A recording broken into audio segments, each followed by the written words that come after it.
Good evening, everybody. How's everybody doing on this good Wednesday afternoon, evening? My bad. It's your boy, Doc Holiday. We are back with another HBCU tonight. And as always, it's powered by HBCU Overdrive and Overdrive Media. Make sure that you like the stream, comment, share, but most of all, subscribe to the channel.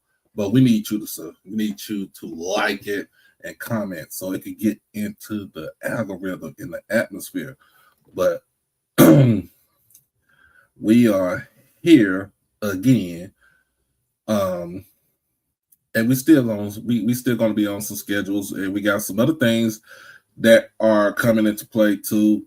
We got some news coming out here out of Dallas, Texas, concerning my hometown HBCU, Paul Quinn College, and we also got some news that is coming from the SWAC, and I think this will be some good news because this is what I read earlier today when I got the email.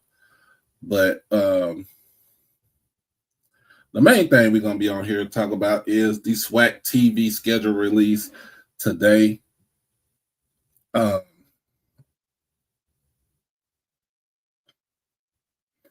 I said, what the heck is happening to my shit? But other than that, what up? What's going on?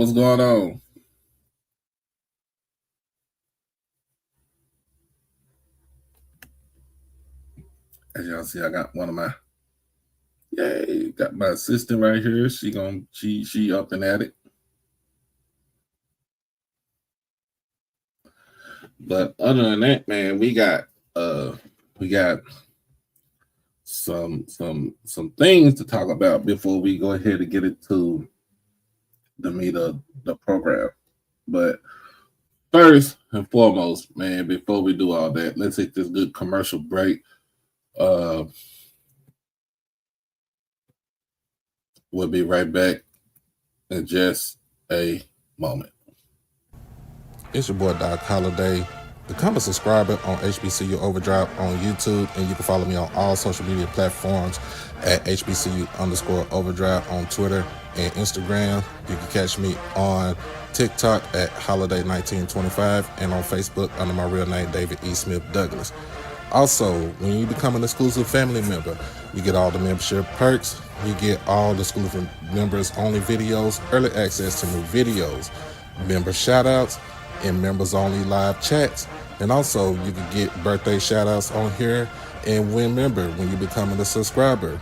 You can also hit the donation to the Cash App at HBCU Overdrive. You can hit the PayPal David Smith 1925, and you can hit the Zelle David E. Smith 30 at gmail.com. Remember, all proceeds go towards the channel, not the pocket. All right, we are back. And so just have to tell you what's going on over here with me. I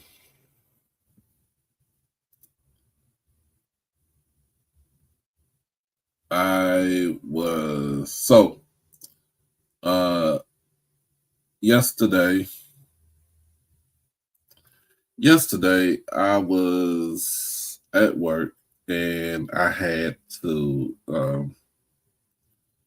leave work early yesterday. Why? Because my blood pressure shot up. Shot up yesterday. So I felt that it was shooting up. I had took my medicine and everything before then, and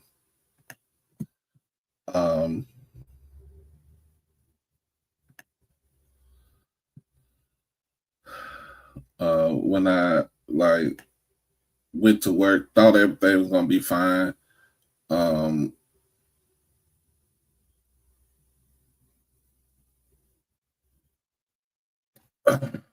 Thought everything was gonna be fine, and then I just felt like, ugh, you know how you feel when you be like, ugh, like like you just don't feel right.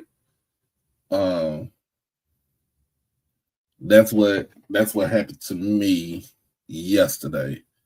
So my blood pressure, it was high. So took it at work, it was high, and then basically I told my boss and the other manager, like, hey, I need to go to the ER. I need to go to the ER and see what's going on with, just want to make sure everything is good. They let me go because if I passed out, none of them could get my big ass up.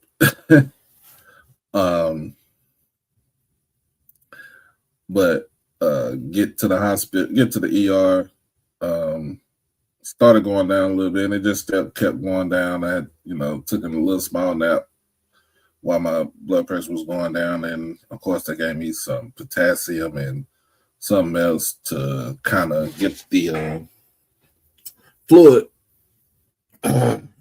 around my feet and my legs and stuff like that. So that's what happened yesterday, and they told me you have to be on bed rest. So I've been on bed rest. I got home yesterday, got my medicine, which thank God didn't cost me nothing. That was a good thing right there. Get home and just relaxed, because I know how some people could be. What the heck did I just pay? I know how some people can be, but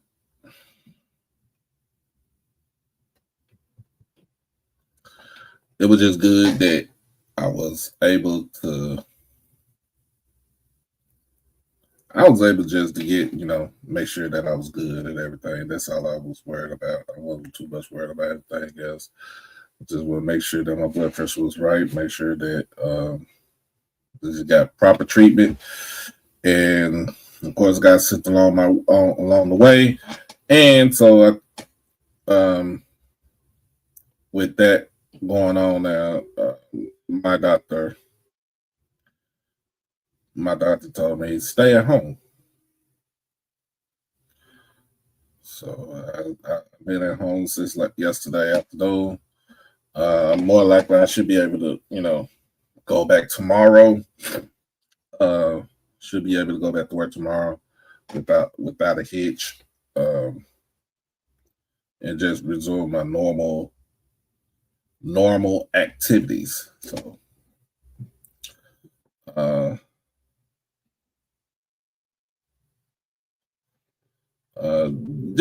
don't know. I just woke up on the wrong, the wrong side.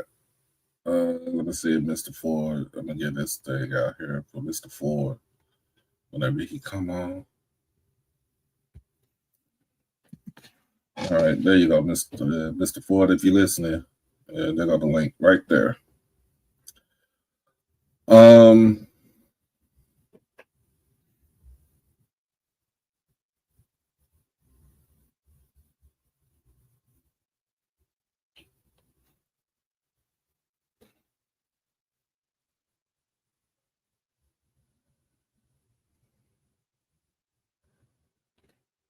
So, but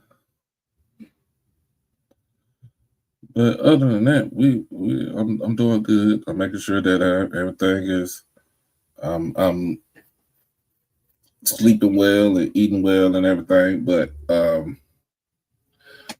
let's go ahead and let's get into let's get into the preliminary, and then we're gonna get into the main topic of discussion. First and foremost, we got news out of Dallas, Texas, with Paul Quinn College.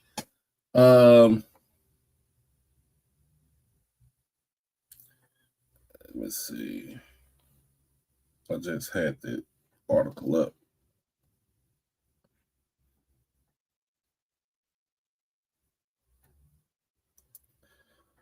Just had that article up. Let's yeah.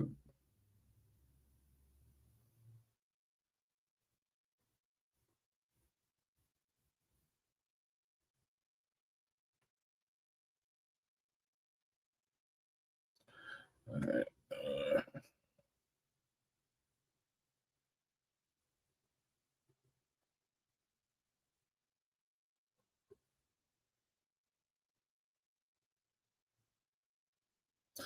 All right. So,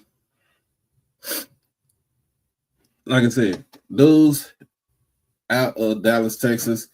Paul Quinn.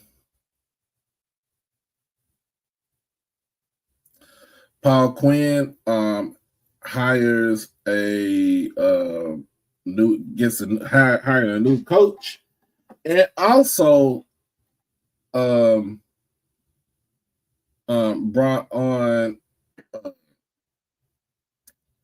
an elite recruiter, aka the general manager for the basketball program.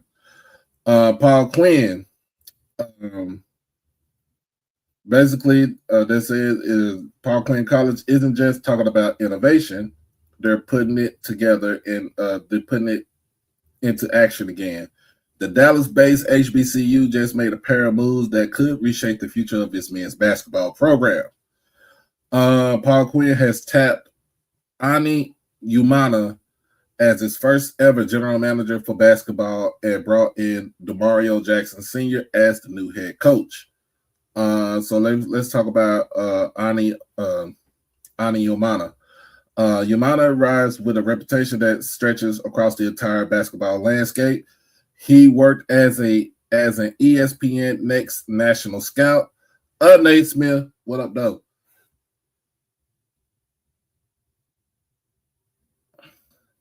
Nate Smith, High School Player of the Year committee member and host of the popular Next Gen Pod on the Field of 68 platform.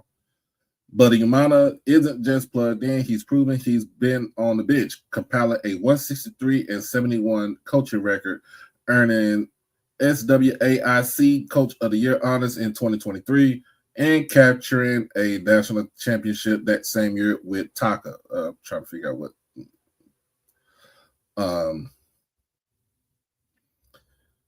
Now he steps into a new kind of role where he'll be handling roster building, fundraising, and expanding the program's brand into new spaces.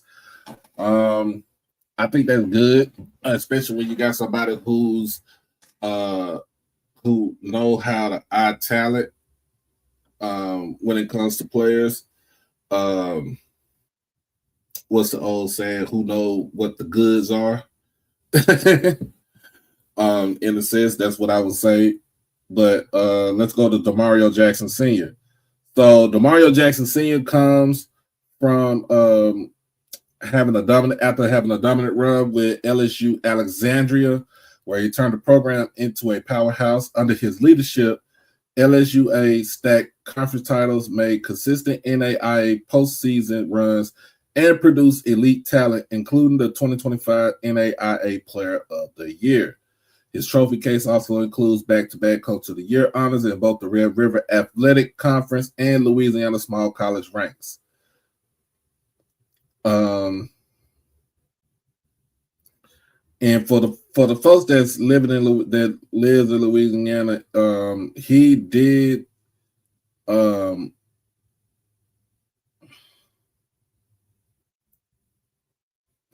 he does have his bones in high school basketball also, where he was a coach in Louisiana at I'm trying to figure out what was school's name. At Port Allen. There we go. At Port Allen High School in Port Allen, Louisiana. So he won 2 state titles in his first 2 seasons. And then before he made his jump to LSU Alexandria. So we're talking about a man that has talking about a coach that has built programs from the ground up, and now he's on his way to Dallas.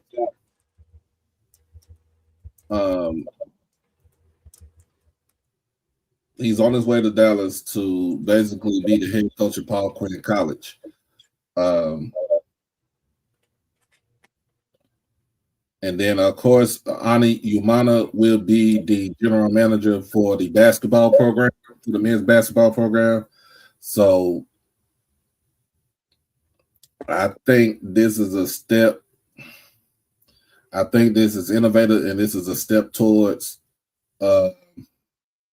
really, really trying to put Paul Quinn on the map, and especially at HBCU basketball on the NAIA level. So we got some things to, that's something. And talking to Dr. Sorrell, the president of Paul Quinn, he's very, very, when you talk to that man is very in tune with everything that goes on that campus.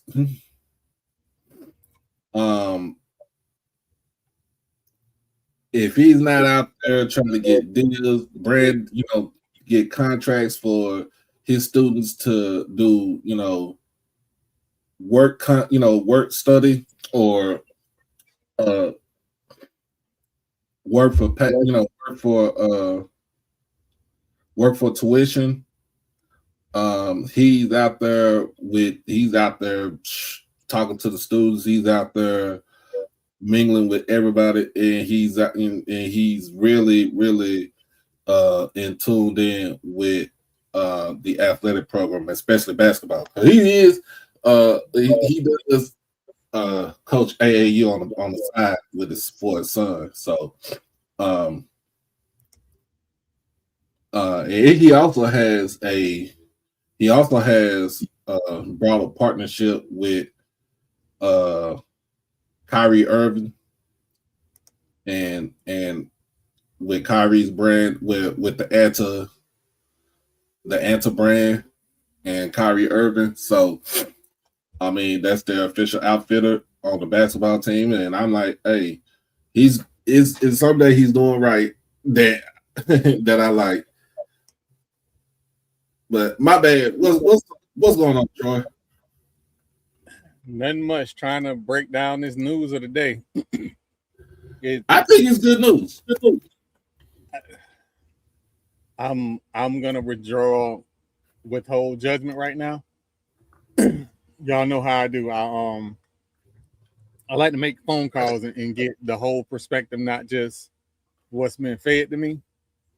On the surface, if, like I said on Twitter, if we get, a replay center at SWAC headquarters. No, I ain't talking about that yet. I'm just talking about Paul Quinn. Okay. Oh no, Paul Quinn, man. Listen, first off, I have not been, but I've seen a lot of pictures, and I like what they, as a NAIA school, that's a nice gymnasium. Yeah. That's a nice gymnasium. So again, and this is my first year really getting to understand NAIA sports. So if they are making the investment into their programs and they're able to get coaches to come in and grow their programs, it's a good thing. It's definitely a good thing. Yeah, I'm about to say, yeah, this is a good move because you got DeMario Jackson Sr. at Paul Quinn, but guess what? Just down the road, it's not even down. It just literally a couple of blocks from Paul Quinn. You got UNT Dallas, right? Yeah. You know who the head coach at UNT Dallas is for basketball, men's basketball? It's Josh Howard. Oh wow. Oh wow. It's Josh Howard. They got to get, we know they're not gonna get their starting coaching where they technically should. So them starting with us is a blessing. Mm-hmm. And UT, that was not even a HBCU, but it's one of those schools. It's a feeder it's a feeder school. It was really supposed to be a commuter school for the southern part of Dallas, because a lot of people couldn't go to Denton. You know what I'm saying? They ain't gonna go to the main campus at Denton. So pretty much they were like, hey, build a campus right here, and they're growing. So but like with Paul Quinn, man, I just like what I just love everything that's been going on that campus ever since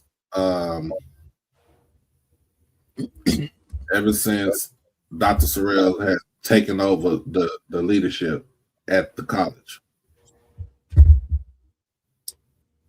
Man, I like to see us elevate. I do. I like to see us elevate. I'm gonna need to leave for like 10, 15 minutes, but I will be back. I promise you I'll be back, because it's a lot of news going on today, and I want to make sure we talk a little bit about it, but just so everybody can not overreact to everything. But I'm gonna be back. I promise I'm gonna be back. I don't think we overreact on anything, but the next thing about to come up is the SWAC announces the partnership. So let's talk about it. So we are in complicated waters, right? So for people who don't know, Mercurius Media Capital is a investment firm, and they have a portfolio of assets. With this partnership, and this is as it's being explained to me, and again, I'm digesting this slowly, so I don't have all the ins and outs worked out, but as it's being explained to me.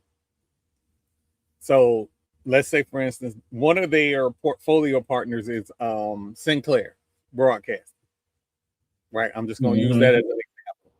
So let's say Sinclair in their local shows has a problem with our audience, or getting our audience to watch their shows.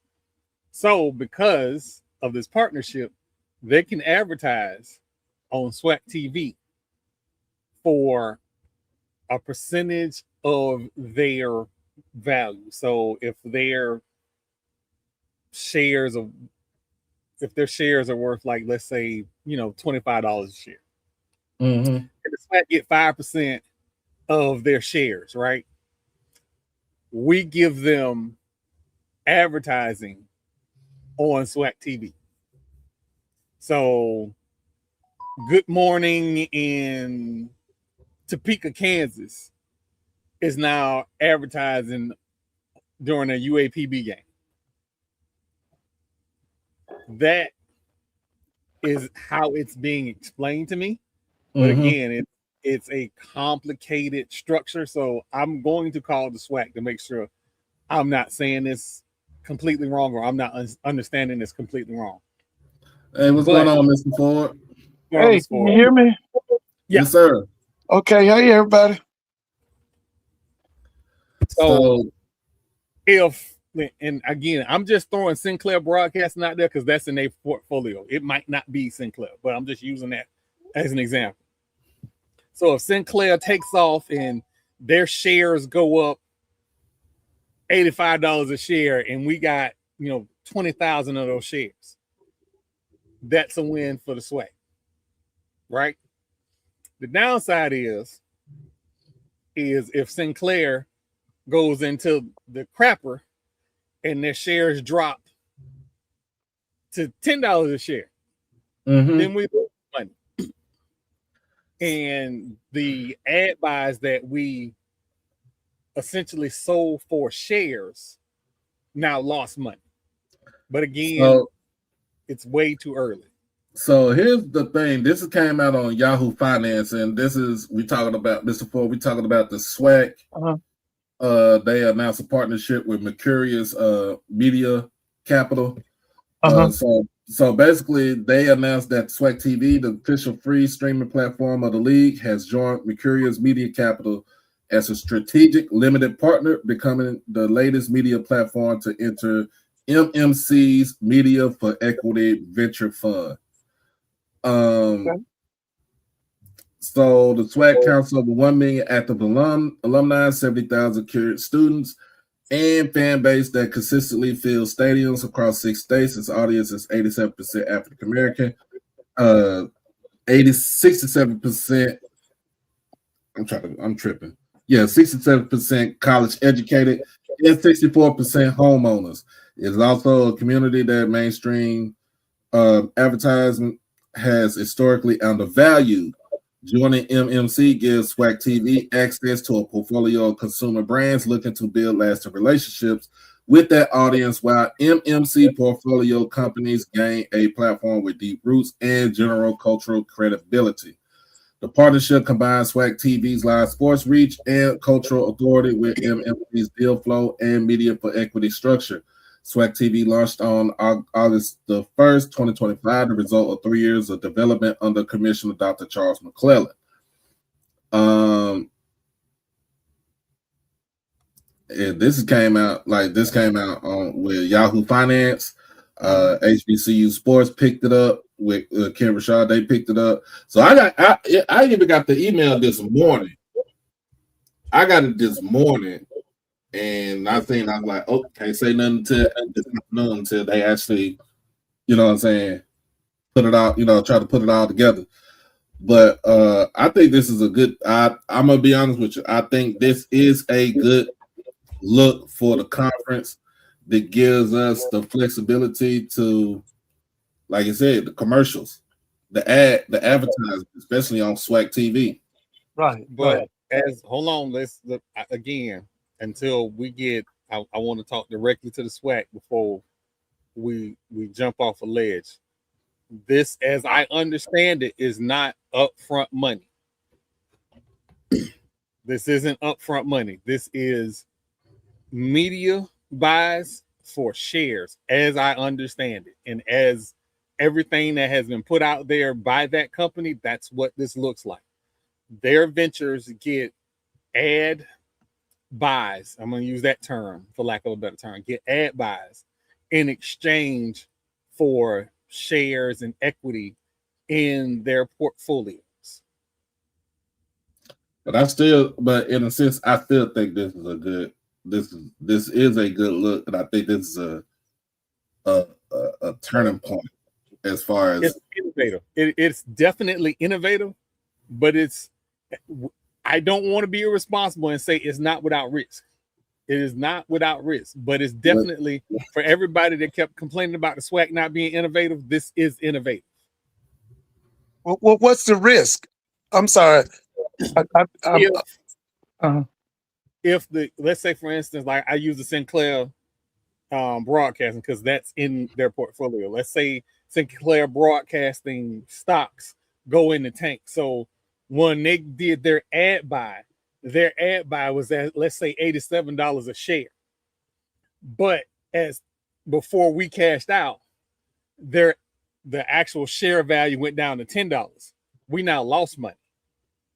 That's what I'm saying. It is a risk and reward. And what is it? HBCU Legends did an article on it. And I'll put that article in the chat. They did an article on it. And on the upside, this is a win. On the upside, it is an absolute win. Because you are essentially it's not gonna let me put it in the chat, but I'll send it to Doc. It allows you to get equity in a company who may go public, and you make large sums of money from this deal. And again, we don't, like, we got the announcement. We don't have all the ins and outs. That is something that I'm sure we won't know completely the ins and outs, but just on the announcement itself, it's innovative. It has a huge upside, but it is not without risk. See how I'm being being balanced. I ain't going over the top. I want to go over the top on this. I ain't gonna lie.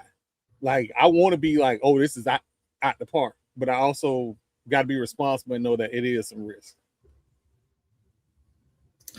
Yeah, we shall see. We shall see. But also the other news, Mr. Ford, that came out here in Dallas.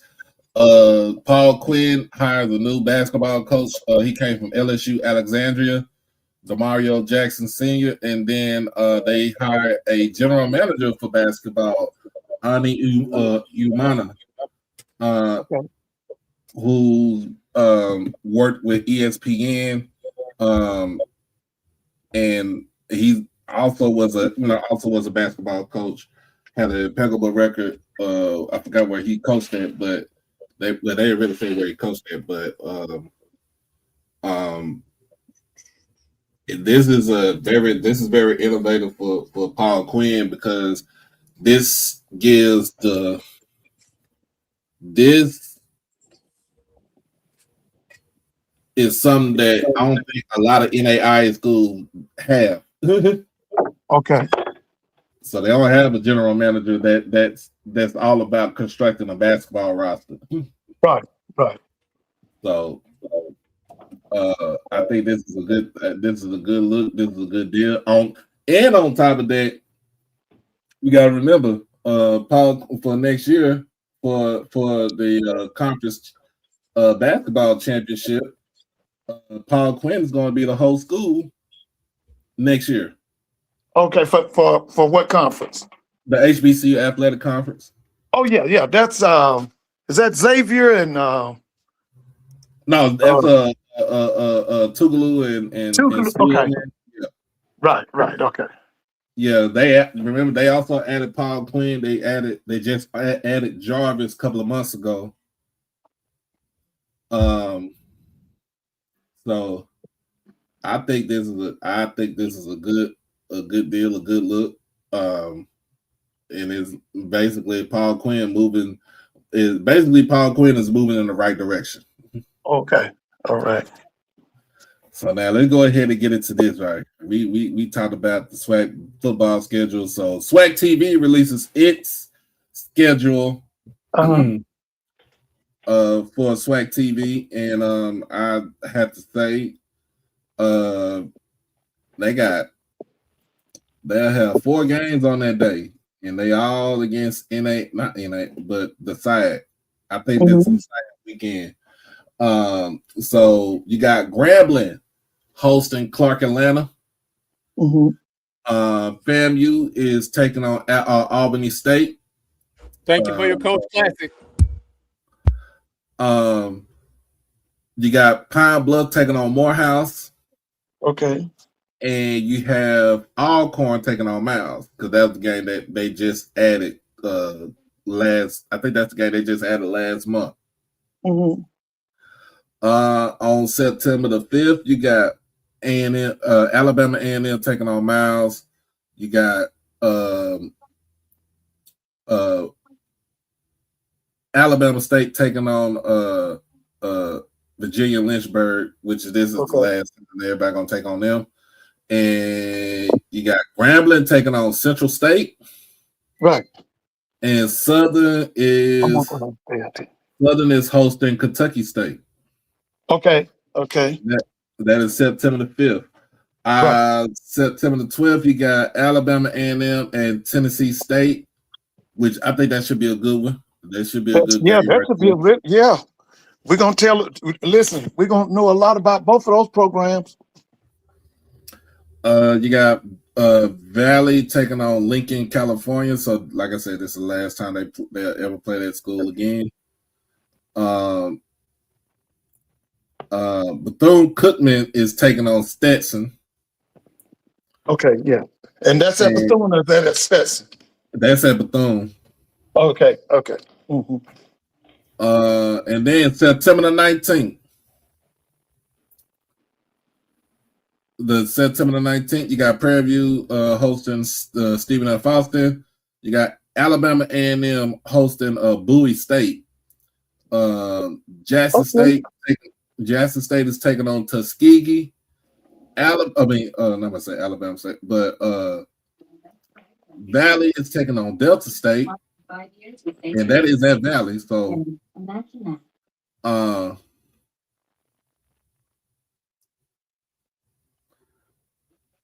then you got you see, what is this?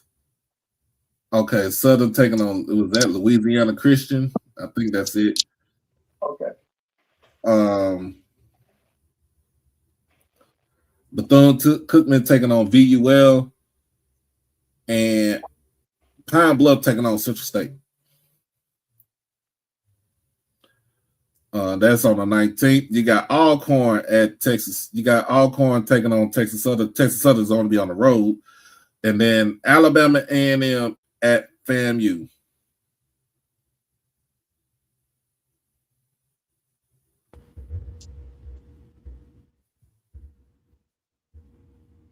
Let's see what else we got. And also, let's see, you got Valley playing. You got Valley on the road at Alabama State. You got Pine Bluff taking on Southern on October the 3rd. Alcorn at Grambling on October the 3rd. Bama State versus Bethune-Cookman. Prairie View is at Valley, and then the Gulf Coast Challenge, Jackson State versus Alabama A&M. So that game is going to be on SWAC TV. Then October the 10th, you got Bethune taking on Alabama A&M. Southern at Prairie View, which is on SWAC TV. I think that game should have been on either ESPN Network or on HBCU Go, but we get to see it for free. You got Arkansas Baptist is on the road at Alcorn, and Valley is on the road at Texas Southern. Let's see. Then again, you got Grambling and Jackson State. That's on October the 10th, and that's on SWAC TV. Southern at on October the 17th. Southern at Texas Southern. Bethune-Cookman at Valley. Bama State at Pine Bluff, and Grambling at Alabama A&M. October the 24th is basically Jackson State at Bethune-Cookman. October the 31st, Halloween, is Bethune-Cookman at Pine Bluff. Alcorn at Valley, and Grambling at Texas Southern. And then November the 7th is Bethune versus Southern, which I think that would be a good one too. And then I got the last clip. Alabama A&M on November the 7th. Alabama A&M at Prairie View. Alabama State at Texas Southern. Pine Bluff at Grambling. FAMU at Alcorn. On the 14th, you got Grambling at Bethune-Cookman. Prairie View at Pine Bluff. Valley at FAMU. And Texas Southern at Alabama A&M.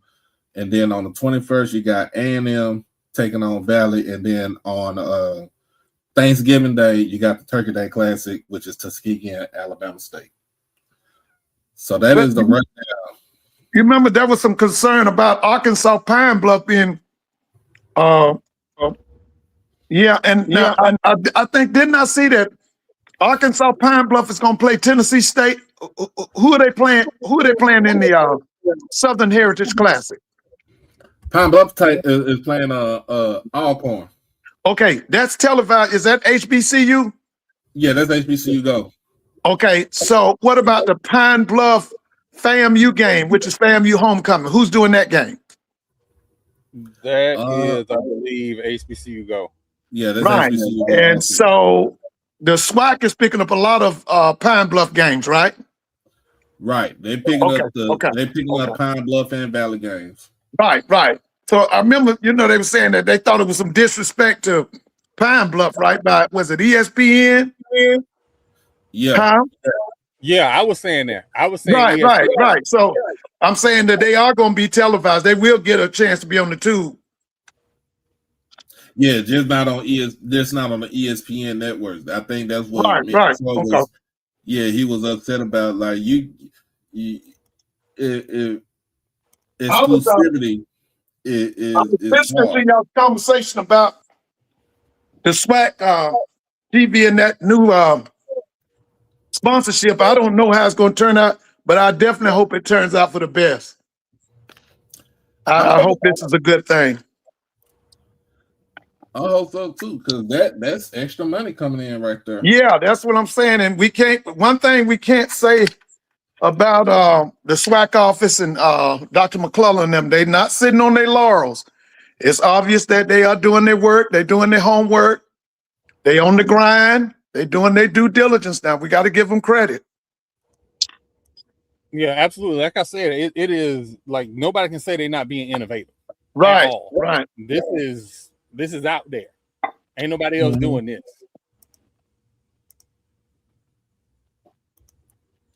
Yeah, I think I think when you look at it, could that been more a little bit more marquee games on SWAC TV? I think they could. It could have been, but I think you say those for the big dogs at HBCU Go at ESPN. I would like to see it more on HBCU Go. Now I'm gonna be honest with you. You called out some good matchups. Now I heard you saying that the Southern Prairie View game should have been on ESPN. Hey, I think that's a marquee game for the SWAC television. And you called out some more. I think that did you say Grambling Jackson? Yeah, Grambling Jackson. That's gonna be a big time game for SWAC television. Then you said Jackson Bethune-Cookman. Because I my thing with Bethune-Cookman is I do not believe that Bethune-Cookman will eclipse what they did last year. I don't. I might be wrong, but I don't. I hope they do, because I'm gonna tell you something, man. Bethune, if they get their football rolling, they can have one of the best programs all around in the SWAC. Reggie Thea's got that basketball going. That baseball is really good. Now, I don't know, how's their track and field? Do you know? It was good till they lost their coach. Yeah, that's what I'm saying. Because if they can get that football program to be a top 4, top 5 program, they will be one of the best all-around programs in the SWAC.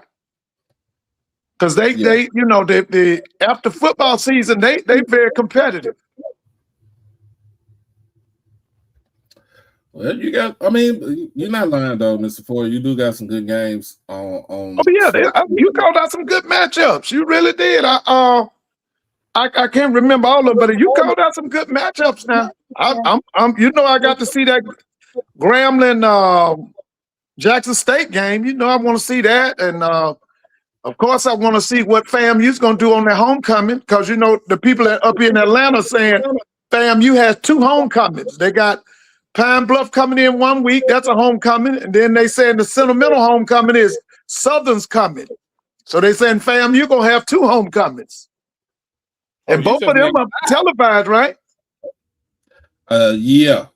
Yeah. So I'm looking, I thought you called out some good matchups. Yeah, FAMU homecoming going to be on HBCU Go, if I'm not mistaken. Yep. And then the next week is FAMU and Southern. Who's carrying that? Is that ESPN? I think that's ESPN carrying. Yeah. That. Oh yeah. Because a lot of people I've talked to up here, they looking forward to that homecoming game, and then the next week is Southern. Yeah. Yeah. Because Tennessee State and FAMU is playing on HBCU Go. Oh yeah. Oh yeah. They watching getting that. FAMU and Southern's on HBCU Go. Pine Bluff and FAMU is on HBCU Go. Okay. Yeah, so they got some good football games on HBCU Go. I've been telling Mr. Mona, I thought 2025 was a great season, and I think 2026 is going to be even better. And then, like I said, your ESPN schedule, your big dog games, like your Southern Alabama State. I think that's. I can't wait to see. That's going to be a game. That's is that 0 or that's late? That's 0 week, right? 0 week. That's Birmingham. That's going to be a big. That's the Black colleges is on the major networks, a double hitter. We got a 3 o'clock game, and then we got a 7:30 game. We got a 3 o'clock game, Southern and Bama State, and then the 7:30 game is Howard and Alabama A&M. A&M. Right, you can't beat that, man. That's black college football all day. Well, I can say they kind of did something right. So, you got Now, hey, I'm sorry. Who's carrying the Jackson State Tennessee State game? HBCU go. Yeah. Oh yeah, man. Listen, man. That's a lot of coverage for us, man. That's a lot, man. I'm happy. But you know what? Hey, you know what the crazy thing is though? Somebody gonna say it still ain't enough. Well, hey, man, but that's 0 week. We got 3 nationally televised games, right? Or 4? We have 2 national televised games on 0 week. Yeah, man. Listen. But and then you got 2 on HBCU Go, and then you got you got a lot of them, which is linear on SWAC TV.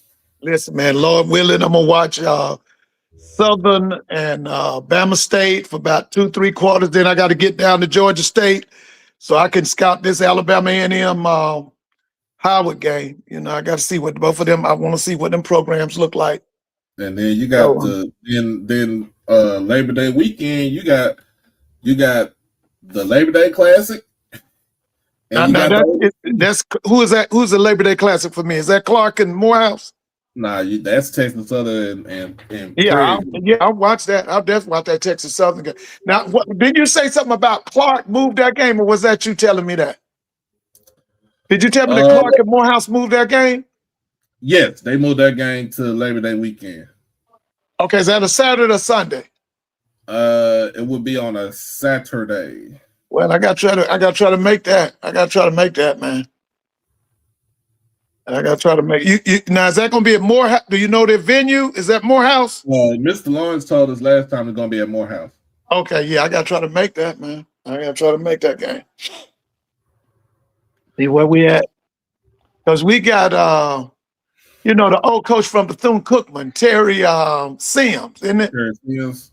Yeah, he's at Clark now, so I got to go over there and look him over. By the way, where is Coach Teddy Keaton? Did he get a program? No, he's still unemployed right now. Okay, all right, okay. Well, Coach Keaton, if you're listening, man, I wish you the best because you're really good. I like you in ALC now.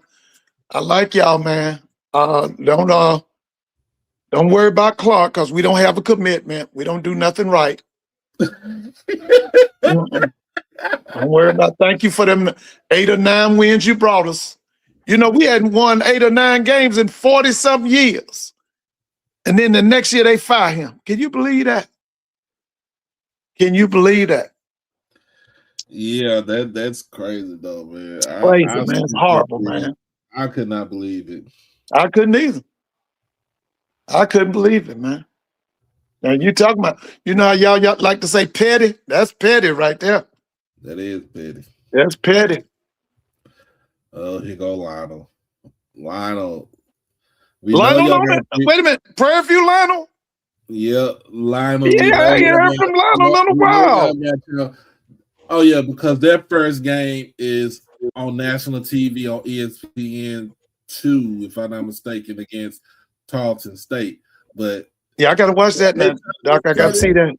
Yeah, I want to see it too. Yeah, I got to see that now. Matter of fact, now what about that Stephen F. Austin game? Is that televised?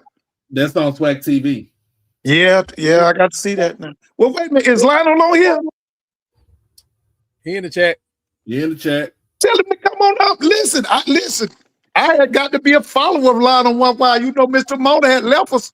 I was listening to Lionel. Tell him to come up, Doc. Come on up, Lionel. Yeah. He got good he good people, man. He just good people. Yeah, man. I was listening. Lionel had me about to go buy some Prairie View merch. About to make me go buy me some Prairie View stuff. Sure, my mama already got hers. Well, my niece is officially is officially a senior at Prairie View. So, okay. When is she already at Prairie View, or when is she leaving? She graduate Prairie View next year. Okay. Now she went to high school in Dallas. Mm-hmm. Oh, what was her high school? South Oak Cliff. Oh yeah, South Oak Cliff. Okay. Yeah, her sister right behind her. She officially a sophomore at Grambling. Oh, that's the home front. Oh yeah. So how does she like Grambling? She said she loved Grambling. Oh yeah, that's the home front, man. She said she loved Grambling. Oh yeah. We need back down there in August to drop her off. Right. Oh yeah, man. Oh yeah. Now who's gonna televise the the state fair, the big game in Dallas? State Fair Classic is gonna be on ESPN Plus. Okay, that's gonna be on ESPN Plus. Okay. And then what's the date for that? I mean, what is that, September, October? It's the last Saturday. It's the last Saturday of September. Because I think they did 61,000 last year, didn't they? Yeah, we did. Yeah, we did 61,000 last 61,000. Shoot, they did 61,000, man. Yeah, you know me. Huh? That's we big time right there, man. PB versus everybody except for Jackson State because they don't. But did he come on? That's Lionel. Lionel, listen, man. I was one of your followers. Not was it last summer? I was a follower of yours. I appreciate that. Appreciate that. We got some great stuff coming too. We're gonna be doing a lot of SWAC stuff coming up. Yeah. Appreciate that. Listen, Lionel, let me ask you this. I want you to talk about my sister lives in Charlotte, and y'all just recruited a kid. Is that Catawba? Am I saying that right? Catawba. That's Catawba. Okay. Catawba. You got the quarterback from there, right? Yeah, Preston Brown. Yeah. So now tell me your thoughts on that. Yeah, I mean, I think overall, just in general, the whole QB room has been elevated. Last year, T-Jack and them did the same thing. They brought in Tevin Carter after the spring to come in and compete with Cam Peters. And so they basically did the same thing this year, right? So Tevin Carter probably came out the spring, in my opinion, right? In that prime position. And they really brought in two other guys who both have starting experience. Obviously, Preston Brown was probably the biggest name of them, right? He was a Harlan Hill nominee last year in D2. Put up some great numbers, right? But also Caden Smith, they brought him over from Angelo State. He started half the season, put up some great numbers as well. And then we also already have Des Thomas, who came from Georgetown, who was a starter last year. So right now we got so it's 4 starters in the room. I mean, that's great. I mean, so the competition level is going to be at an all-time high, which is good. And as most of us know, you need two quarterbacks anyway to go through this conference. So we need at least 2 of them to be ready to go, period, right?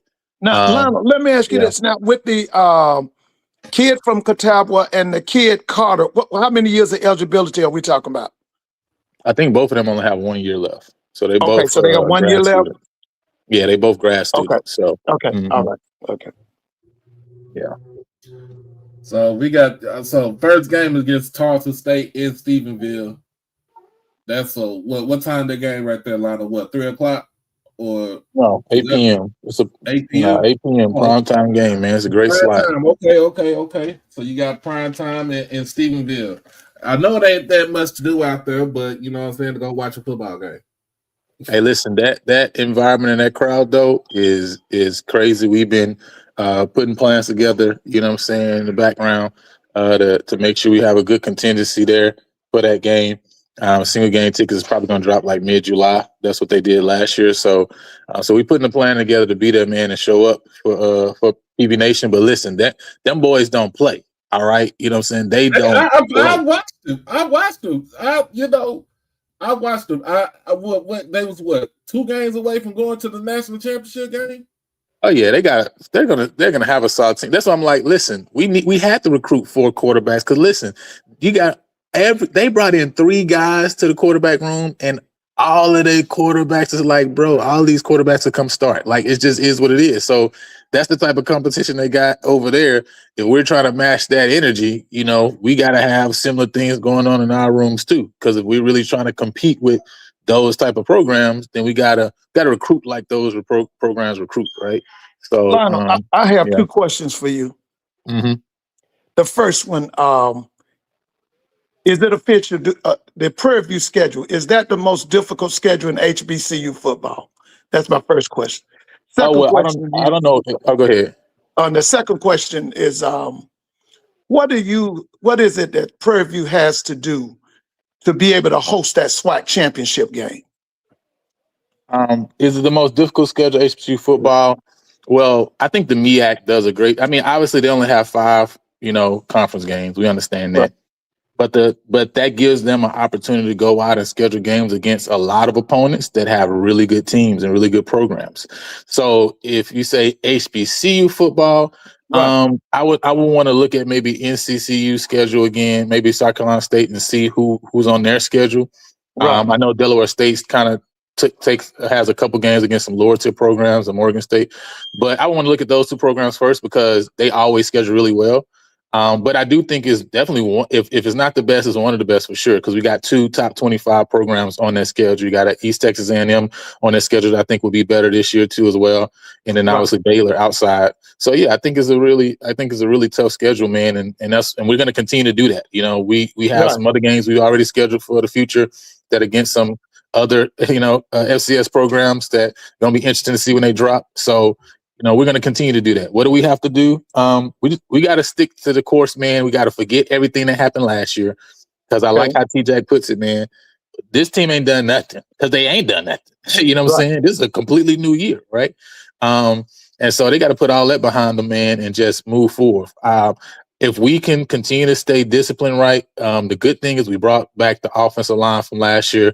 That was the biggest thing early on last year to me that caused us to not get off to a good footing, especially on the offensive side of the ball. We all remember the early part of the year really struggling.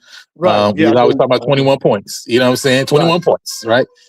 I think we're gonna be able to kind of mitigate that this year because we really have all 5 starters from the offensive line coming back, right? And I don't even know if any other SWAC school has that. I'm not sure. I'm going through my deep dives now, right? So I haven't looked at every program yet. But that's big. That's major for us, right? And we had 3 of those offensive linemen, if you look at PFF grades, are ranked as in the top 10 in SWAC as far as run block grades, right? So we're going to be able to run the ball. That's just point blank period, right? And so that's going to help out no matter whether it's Tevin Card or Preston Bound or Tyler Nelson, whoever's the quarterback in that room, he's going to get helped out because we're going to be able to run the ball early on. And so we just got to stick to the course, man, continue to play defense solidly like we do. The kicker we brought in is a big plus this year too. I know we don't pay attention to special teams a lot. We allow people to start on like the 30+ yard line all last year. So the defense had to do a heavy lifting than they should have had if we had a kicker that just put the ball in the end zone. So we brought in a guy who originally went to Texas, spent some time at Tulsa. So he's in there now. He's a 6'7" kicker. It's crazy. I ain't never seen a dude that tall as a kicker. It's crazy. But he got a leg. So we're going to be able to see a lot more touchbacks this year, which is going to help the defense out as well. So we just got to stay the course, man. We got the playmakers in the room to get the job done, but they just got to stay hungry and like forget what happened last year. It doesn't matter. Man, now, as far as that hosting the SWAC championship game, tell me about that. What is it that got to beat Alabama State at the end of the year? That's what we got to do, because that most likely. I know we're here with Doc. I understand. You know what I'm saying? I respect the platforms. You know what I mean? Right. But I'm just being real. Whoever wins that game with Jackson, Alabama State, most likely, is going to come out the East, right? And so if Alabama State is the team that wins that game the week before, well, they play us the next week after they play Jackson, right? They got 2 home games, so they're in a good spot. They got Jackson at home and Prairie View at home. So we have to win that game because at the end of the day, that game may be the game that determines, right? That game may be the game that determines who hosts the SWAC championship. Now, if Alabama State loses to Jackson, then that's why we need to beat Stephen F. Austin, right? Or Tarleton State, because regardless, if we beat any one of those teams, we're going to be ranked pretty high in the top 25, which last year, that was the reason that Jackson hosted this SWAC championship game, is because of that tiebreaker that they were ranked, right? So this year, we need to win one of those games early on to put us in pole position so that if we both tie and if we both go 8-0, we both go 7-1, it don't matter. We'll host a SWAC championship game in Prairie View because of being ranked higher than Jackson. So that's a key. That's very important for us to be able to I get want one to of ask. those I two want games. to ask Lionel one more crazy question. Lionel, I got one more crazy question for you. No problem, Mr. Ford. And here's the crazy question. Yes, sir. In your estimation, I want you to be fair and balanced. Mm-hmm. What does Texas Southern have to do to become a top 3 or top 4 program in the SWAC? You ready to They ask them? They have to pick the right coach. That's what they got to do.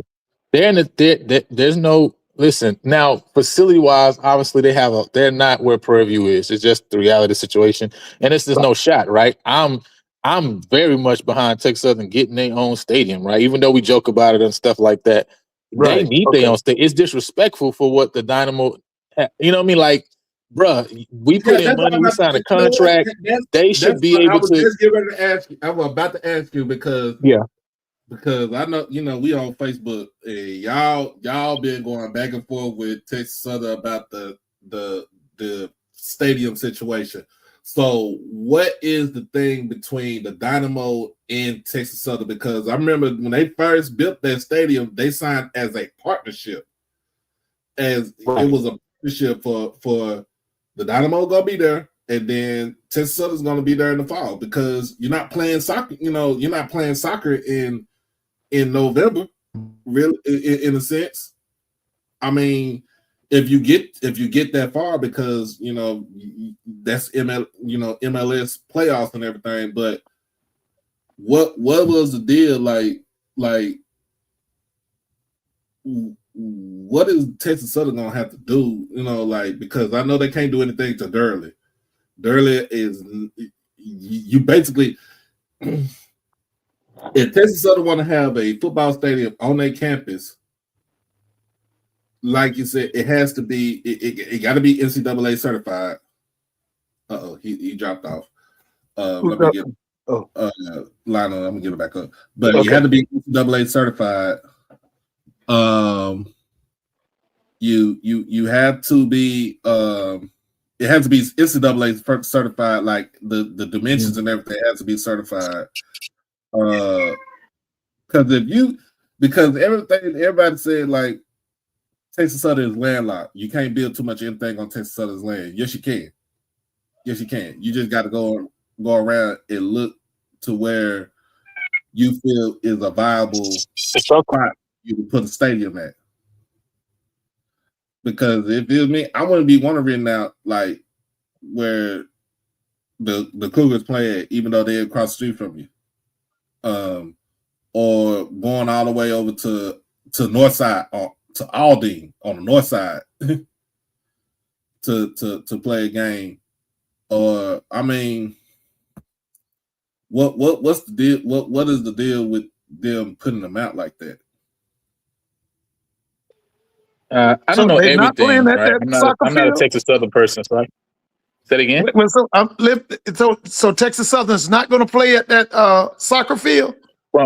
From what I understand right now, there are conflicts with them being able to play their home games at Shell Energy. I've heard from one Texas Southern alum that said that it's not every single game, but it is the majority game. So at the end of the day, it's still an issue because, as you said, they signed the partnership. From what I understand, a part of the Dynamo being able to get the stadium approved was the fact that they needed to partner with Texas Southern because that helped for them to build that stadium even in that area of town, right? So regardless, though, to me, it's an issue, right? I mean, as HBCUs, as alum, Texas Southern being in Houston, they need their own stadium. They have to figure it out. I know that the field they got there right now is set up to where you can't play official NCAA games on that. Man, somebody got to figure it out. It's just it's just what it is. That you got to figure it out. I don't know how you do it. I don't say I got all the answers. I'm just saying you got to figure it out. Because even with the Dynamo situation, to me it's not a full situation. Like you got a stadium that you can't put your own paraphernalia in. Like when you walk in, I mean, you never seen Texas Southern on the field? You've never seen Tigers in the end zone. It's not branded to Texas Southern. They don't treat it as if Texas Southern is.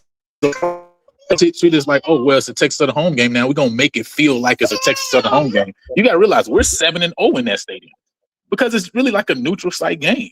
I mean, that's the reality, right? So I don't know how they can get it solved. But you got to get it solved, man. You can't have a situation like now. They play NCCU. That should be a really good game, right? But you got to play it again. And we say high school stadium in Texas. We know Texas got a lot of great high school stadiums, so it's not a knock on the stadium because the stadium is a $10,000 stadium. I mean, 10,000 seat stadium. It is a great stadium, right? It's state of the art stadium, but you shouldn't have to play away from your own stuff is what we're trying to say, right? You don't have to go. You don't have to go on the north. You don't have to go on the north side of Houston to go play your game. Yeah, you shouldn't have to do that away from your students. Texas Southern struggles with attendance. I mean, everybody. I know people always mess with Prairie View. Texas Southern really don't have no attendance at games. My cousin sent me pictures from a game he attended. Literally, probably like 1,500 people at the game. Right? He was like, "Man, I can hear the plays being called from the sideline." So now we're talking about taking people to the north side of town, man. That's not going to happen, right? On HBCU go, Lionel. Let me ask you this question. Number one, would Prairie View and Texas Southern consider playing the game in NRG? Okay, that's number one. Number two, would Prairie View consider playing, say, a Jackson State or a Southern in NRG? Would y'all consider that? We can consider, right? Because we look at all angles, we look at everything and see, does it make sense to play this game there? I think Southern is a location. To me, it's a better site. We might as well just keep it and play it there every year. Like it's the perfect number in my mind. I think it fits 22,000. That's number, right? Last year, really great. You going in and out, Lionel. Yeah, Lionel, I missed your answer too. Sorry, can you hear me? I can hear you now. I lost you. It was kind of going in and out. I was saying it doesn't make sense for us to play the Texas Southern game at NRG because the NRG stadium, one, the numbers in the game is not that big to where you need to play it in that big of a stadium. To me, the atmosphere of even Shell is better for a neutral site if we're going to play it somewhere. Let that be the neutral site field. It's 22,000. It's a good atmosphere. It's going to be packed in there. That'll be great.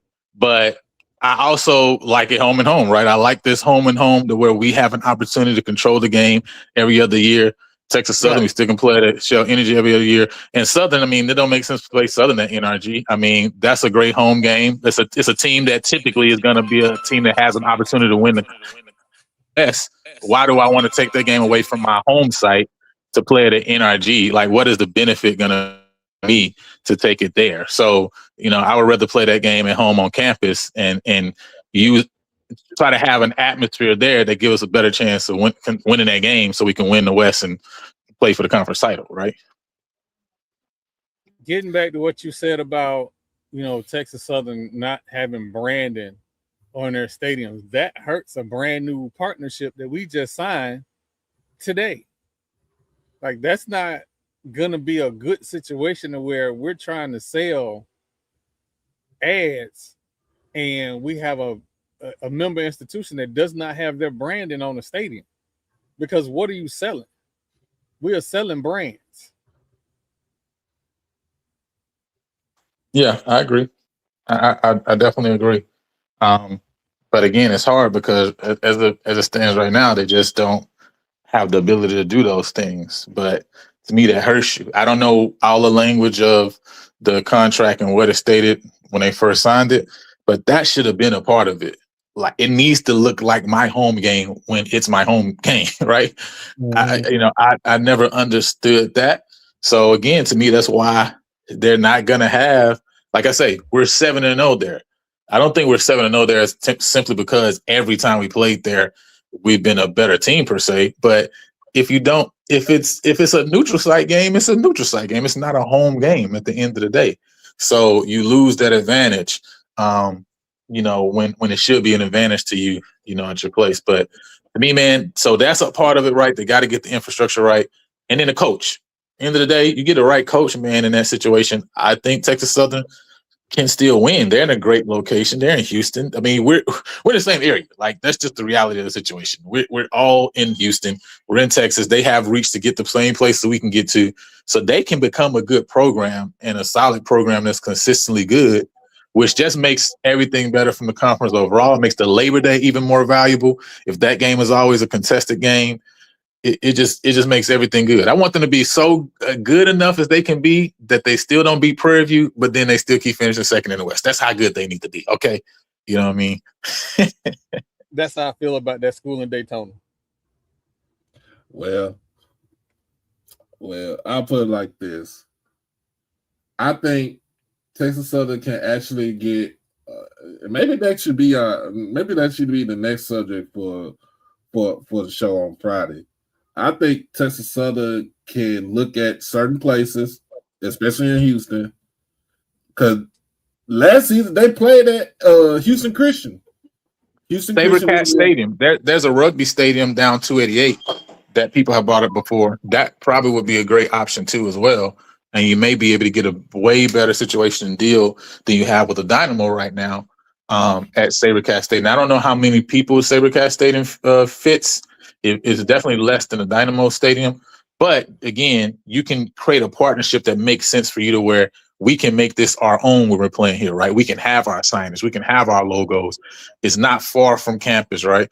So I think that's a good option to me in the Houston area that, you know, they have, that you could have access to. Because they played Pine Bluff last season at Houston Christian, right? Was it Pine Bluff? I think they played Pine Bluff at Houston Christian. And Houston Christian only has a one-sided stadium. For FCS Stadium, they only have one side. Yeah, it only fits 5,000 at their stadium. Yeah, 5,000. So, and I like the other side of the stadium is nothing but a CVS park. Is a CVS store right there in front of the stadium. So, like, in a sense, first and foremost, just go do you got to do a land survey. So let's just say you want a stadium on campus. Go do a land survey. Go survey the land where Durley is. Because if it's viable that you can actually build a stadium right there, I mean, it don't have to be very big. It just got to be able to see. Maybe if you can get at least 12,000, that's cool with me. That's cool. And then you can call it your own, and you don't have to worry about renting out from somebody. You know, not even renting out, but having a partnership with somebody else. It's all yours. And like what Troy was talking about, you can put all your ads and your sponsorships and promotions and everything on there, and you can make money. Because I think that at the end of the day, you still got to make money. SaberCat Stadium fits 4,000, so it's a little bit smaller than Houston Christian Stadium. Now, I want to say this to y'all, and I would like to get everybody's opinion. Okay, I watched the congressional hearings today with Nick Saban. He spoke to Congress about, you know, his thoughts on where college football is going. And I'm going to say this to y'all. Nick Saban can kiss my ass. All he worried about is that them black boys is making more money than them white coaches. That's what he pissed off about. You know, they pissed off about the money that Shadua made. They sure enough pissed off right now about this boy at Ole Miss. You know, now some people saying he gonna get $5 million, some say he gonna get 6, 7 million. My question to the panel: what's your thoughts on this mess with Nick Saban speaking to Congress today? I'll let y'all go first because I got some thoughts. I think it's hypocritical of him to say that because of the fact that you use black labor to build yourself up and to build the school up. There you go. Because if it wasn't for us and propping up an Alabama or Tennessee, Tennessee is my college team for football, and you know Florida and all these other places, all these big time schools, like you wouldn't be anything. You would not be anything. You would be playing second fiddle to us. And especially if we would have cornered, if we would have cornered all the black athletes to go to our institutions and play for our institutions, we'll be the big dogs on campus, and they'll just be the little fish in the pond. But Lionel, what you think, man? I think I said this, and then I got to run, but obviously it don't make sense. But I think all of those individuals and everybody representing the SEC and Big Ten for that fact right now, they're speaking because they're trying to get control of things in a way where they can still have their reins on everything and how they hand on everything. That's what Nick Saban was doing back in the day. Now the players have got more power, obviously, because now you gotta pay. That's just where we are now.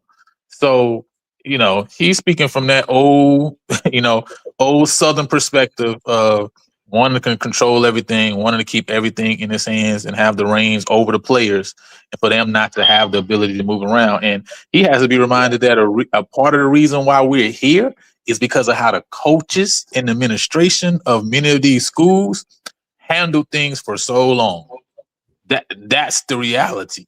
So people may feel, well, we've swung the pendulum real far to the left side or whatever, but regardless, we're here primarily because of what coaches like him, how they control things, how the schools and administration control things, and so that's how you get to this other side of things right now. He just don't like. I mean, that's the reason he retired.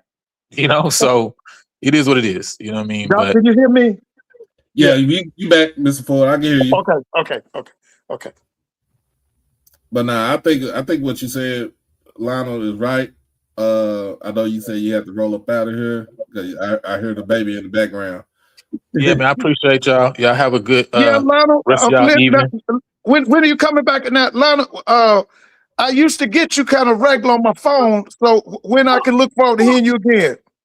Oh man, we've been actually cooking for the last couple of weeks now, right? We've been coming out consistently, and we're doing a lot more. We have a lot of breakdowns we're doing coming up too. Talking about we're looking at film from last year. We're going to be doing top running backs from the SWAC, looking at top returning linebackers, etc. So I think you guys really enjoy the content we're coming out with, man. We're going to be actually doing a lot of film breakdowns and stuff like that, and not just for Prairie View, for every school in the SWAC too as well. So. Well, yeah, man, check it out. Let me ask you this, Lionel. How many new coaches you got? 2 new coaches. Well, no, 1 new coach actually. Manny. I forgot his last name. He's coming up from Texas A&M Kingsville. He replaced the offensive line coach that went over to be the offensive coordinator of Valdosta State. And then we had the wide receiver coach leave and go to Missouri State. And so we just took Coach Colbert, and he now has the wide receiver coach duty, but he was already on staff. Right? So. He's Texas Southern. Yeah, he was originally a Texas graduate. He was an NFL guy, right? Yep, NFL wide receiver. Yep. Yeah. Let's go. Coach Colbert. He was at Texas Southern before. He spent some time coaching high school in Beaumont. And now he's been with the program for 2 years. Yeah. But let me roll, y'all. I appreciate it. Okay, JSU belt ass on Prairie View this season.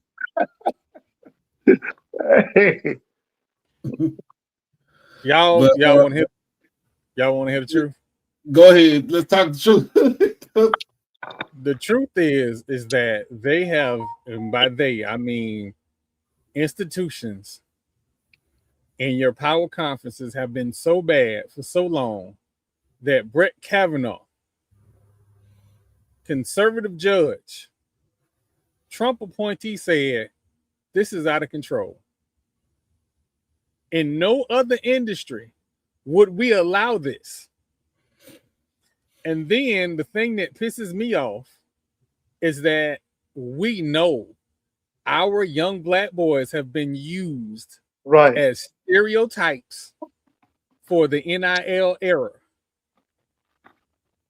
And our people are parroting the same white supremacist talking points that are trying to get them out of the mess they created. Listen, Right. in any other industry, if you have labor making you billions of dollars, you have to pay them. There is no indentured servitude. You cannot control their movement. And just so we clear, our black boys are being villains. Meanwhile, a kid who was caught gambling in the open, his institution is trying to get him reinstated. Right. Oh yeah, that's the kid at Texas Tech. Is that? It sure is. Yeah, that's right. Oh yeah, yeah.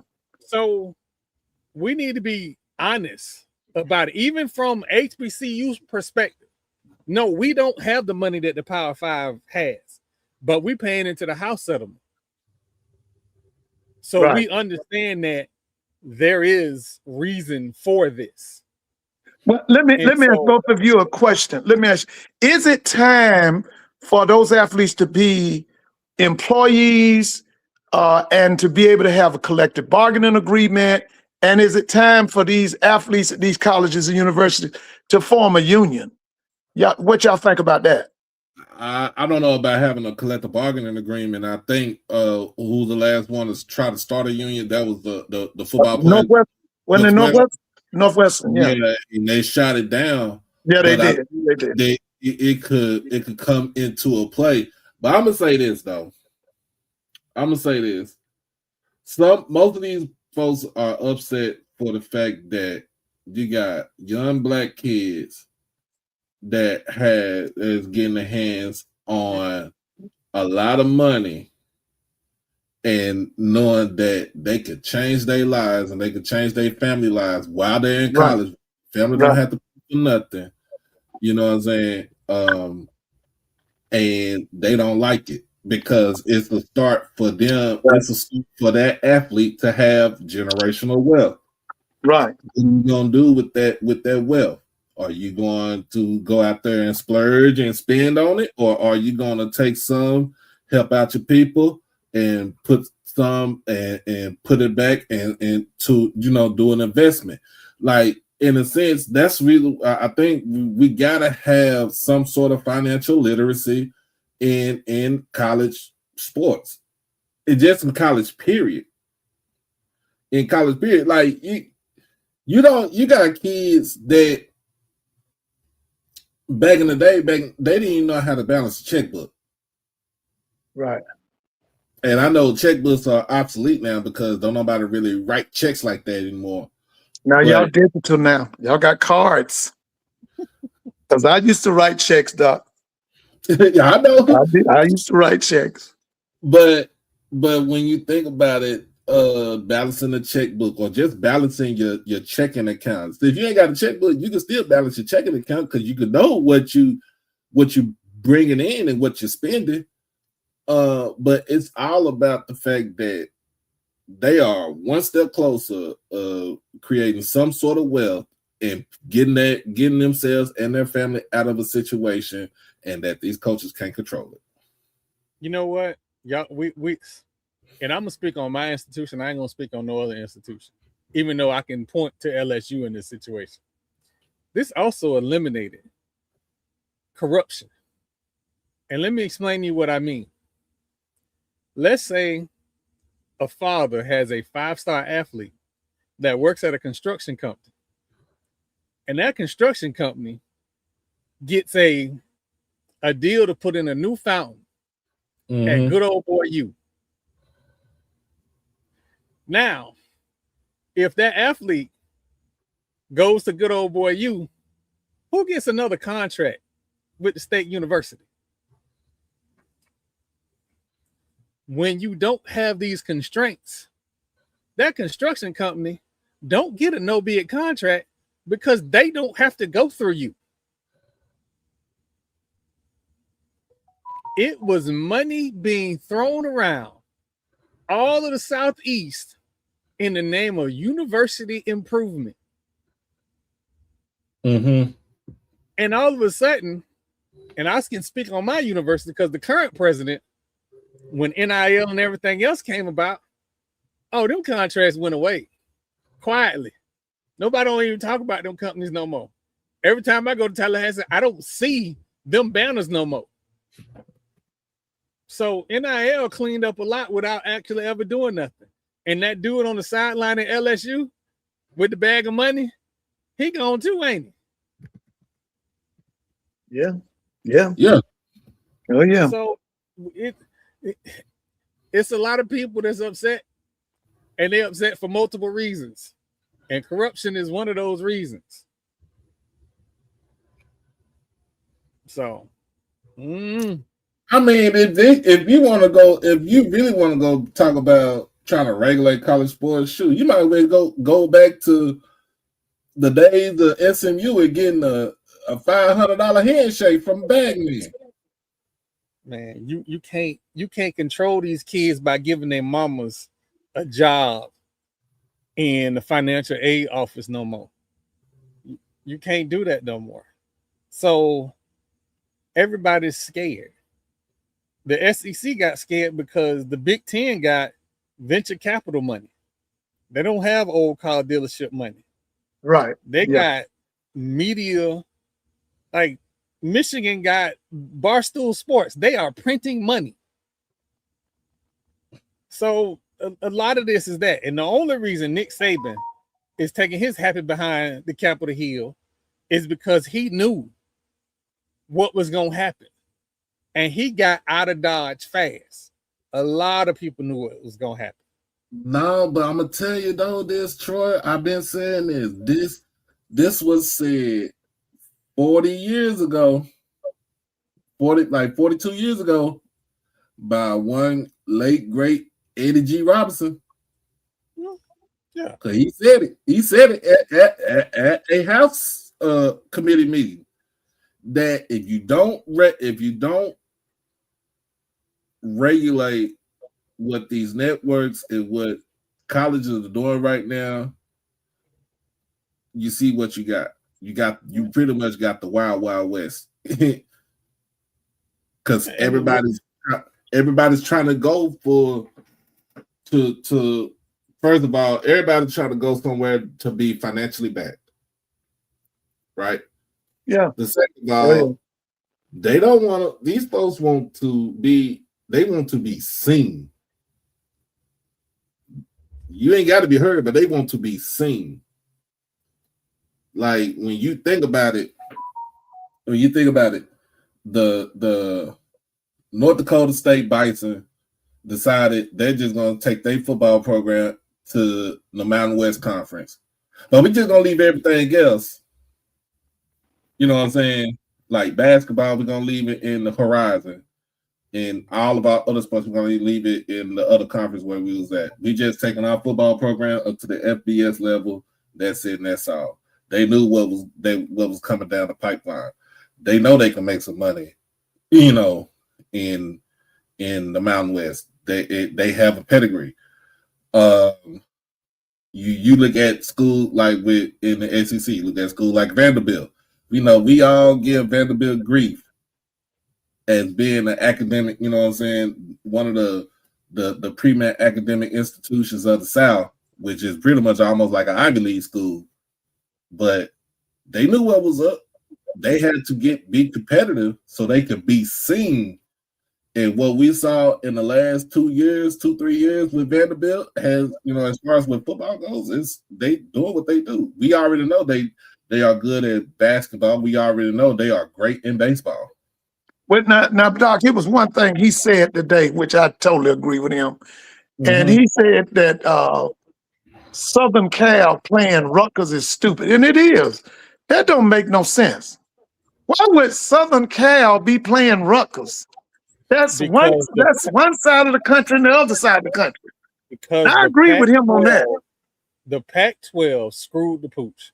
Like, we are here. Like, there were conferences that were a little bit regional out of alignment before this, but it got way out of alignment when the Pac-12, and somebody put out another thing saying Utah was behind it. My understanding was it was Stanford. Stanford introduced that ridiculous Apple TV, Amazon media rights package to the Pac-12. Okay. Right. And when that got introduced, USC started calling the Big Ten. And USC needed to take UCLA with them. And the Big Ten started formulating what teams they was going to pick off from the Pac-12. The Pac-12 did this to themselves. Now, try. Don't leave out because I'm gonna tell you a villain, and we can't leave them out because they have helped screw up college football too, and that's ESPN. Don't leave them out. Absolutely. ESPN has helped destroy college football too. That's what I was saying that's what I was saying with what Eddie Robinson was saying. The network is going to get you in trouble because everybody's trying to look for that big payday, and you're gonna have the Wild Wild West out there. Notre Dame warned everybody about that 40 years ago. Notre Dame's athletic director today, Notre Dame's athletic director said in front of Congress, he was like, look, we need a realistic cap. And every newspaper printed that line. You know what else he said? He said we need to get value for the big institutions to get value for their content. They need to come up with a 24-team conference, get scheduling that is commensurate of their level, and see if they can get media value for those games. In other words, that calling for people to break away. He is not trying to break away from being independent. No, he's not breaking away from being independent. He's saying the Big Ten, the SEC, and the big name brands should all compete separately from the NCAA, and then let the smaller schools basically survive on their own. Because he said now one thing we got to keep in mind too, if they do that, let me tell you who's gonna die off the vine. The group of five. Absolutely. The group of five gonna die. If they go to say you got to play a 10-game mandate and that you got to play everybody in the Power 4, Power 5, that's gonna kill them Southern Misses and Memphises and UNC Charlotte. That's gonna hurt them. Entire ACC. Yeah, that's gonna hurt them. But I'm just saying them group of five schools, they gonna be hurt. Listen, they might die. You might see them go bankrupt. Cause see, they don't really them group of five schools, like y'all was talking earlier, they can't compete with the SWAC when it comes to attendance. They can't compete. They don't have the fandom that we have. USF new stadium is barely gonna be bigger than Bragg Memorial Stadium. For real? They're only gonna be 35,000. 33, I think. Damn, man. And they spent. I got my master's in 2002. They have been raising money since 2002 for a new stadium, and it's only 33,000. Well, let me ask this question: is it now when FAM plays Bethune-Cookman? Is it going to be at the Citrus Bowl, or are they going on the campus of Central Florida? No, it's gonna be at Camping World. Camping World. Okay, it would be on campus. Okay, UCF campus, but Camping World said they'll be fine. They're not trying to listen. They're not trying to give up that money. Right. Okay. And also, I don't want to be on UCF campus because where the stadium sits ain't gonna be no tailgate, ain't gonna be no vendors, none of that. So yeah, no, I'm straight. Yeah. Okay. You ain't even got no shade up in there either. Look, my niece's graduation was there. Parking was insane. That was at UCF? Yep. Right. Okay. But yeah, man, you think about it, like I just think everybody wants to have control of college football. If you really feel like that, Big 12, the Big 10, and the SEC should just go ahead and break away and then leave the rest of us like we can't fend for ourselves. Well, Doc, I think that's eventually going to happen because that's the threat they was making last week down there in Destin. And I think that's going to, I think that eventually the Power 4 or the Power 5 is going to dismiss the NCAA. Because for really, the NCAA, they can't enforce nothing except on the smaller school. And then the second thing, every time they go to court, they lose. So I could see the the Big Ten, and I can see the SEC getting rid of the NCAA. I can see them doing that. Only thing that's holding the NCAA together is the fact that the SEC don't want to go to a 24-team playoff. Yeah, If they ever decide to go to a 24-team playoff, NCAA is over. It's over. But they don't. But see, remember, the NCAA has no jurisdiction over the college football playoffs. Exactly. No, ESPN controls that, I think, isn't Yeah. it? Yeah. That's what I'm saying. That's what I was saying, Brother Troy. Don't let the ESPN off the hook, because they've been a villain here. They've been a villain for a number of years. They've hurt college football. They've been going back since the ending of the Southwest Conference. Because really now the ESPN destroyed the Pac-12 and was really wanting to destroy the Big 12. But the Big 12 stood firm, but they were after them. Yeah. Remember, Texas had the Longhorn Network, which was hosted by ESPN. ESPN, yeah. But Texas just greedy as hell anyway. They always they wanted their own thing. And then I mean, like you said, once they said they go to the SEC, when they found out about that damn media deal, they said, "Oh, we'll give up that Longhorn Network. We don't need that." Yeah, because I'd rather get $70-some million every year from all these networks. I know when that money come into the bank, cha-ching. July 1st, it's in the bank. Yeah. Oh yeah. But they've always been greedy, because even when the Big 12 formed, they didn't want it really wasn't no other school but Texas. Texas did not want SMU. They did not want Rice. They did not want Houston. They did not want any other school that was part of the old Southwest Conference. They almost said hell no to Baylor, but Baylor got some money. So Baylor got Baptist. They got Baptist church money. They was trying to get rid of Texas Tech, but you can't get rid of Texas Tech because Texas Tech represents the Plains and West Texas. Right. So like I said, you try to control everything they try to control everything from the outside looking in, but they only took the 4 schools. They only took Tech, Texas A&M, Texas, and Baylor. But let me ask this question, y'all, and I'd like to hear y'all response to it. I want a SWAC game in Charlotte, North Carolina. I want a SWAC game in Chicago, Illinois, and I want a SWAC game in Los Angeles, California. I need you two brothers to give me the pros and cons of that. Well, LA, I think you could get it in LA because I think it's viable for us to go out to the West Coast to preach, to spread the word about HBCUs. Yeah, that's what I'm thinking too. And then they got they got 38 million people out there. FAMU has one of their biggest be out days in LA. In LA? Yep. LA, Atlanta, and Dallas are the biggest be out days.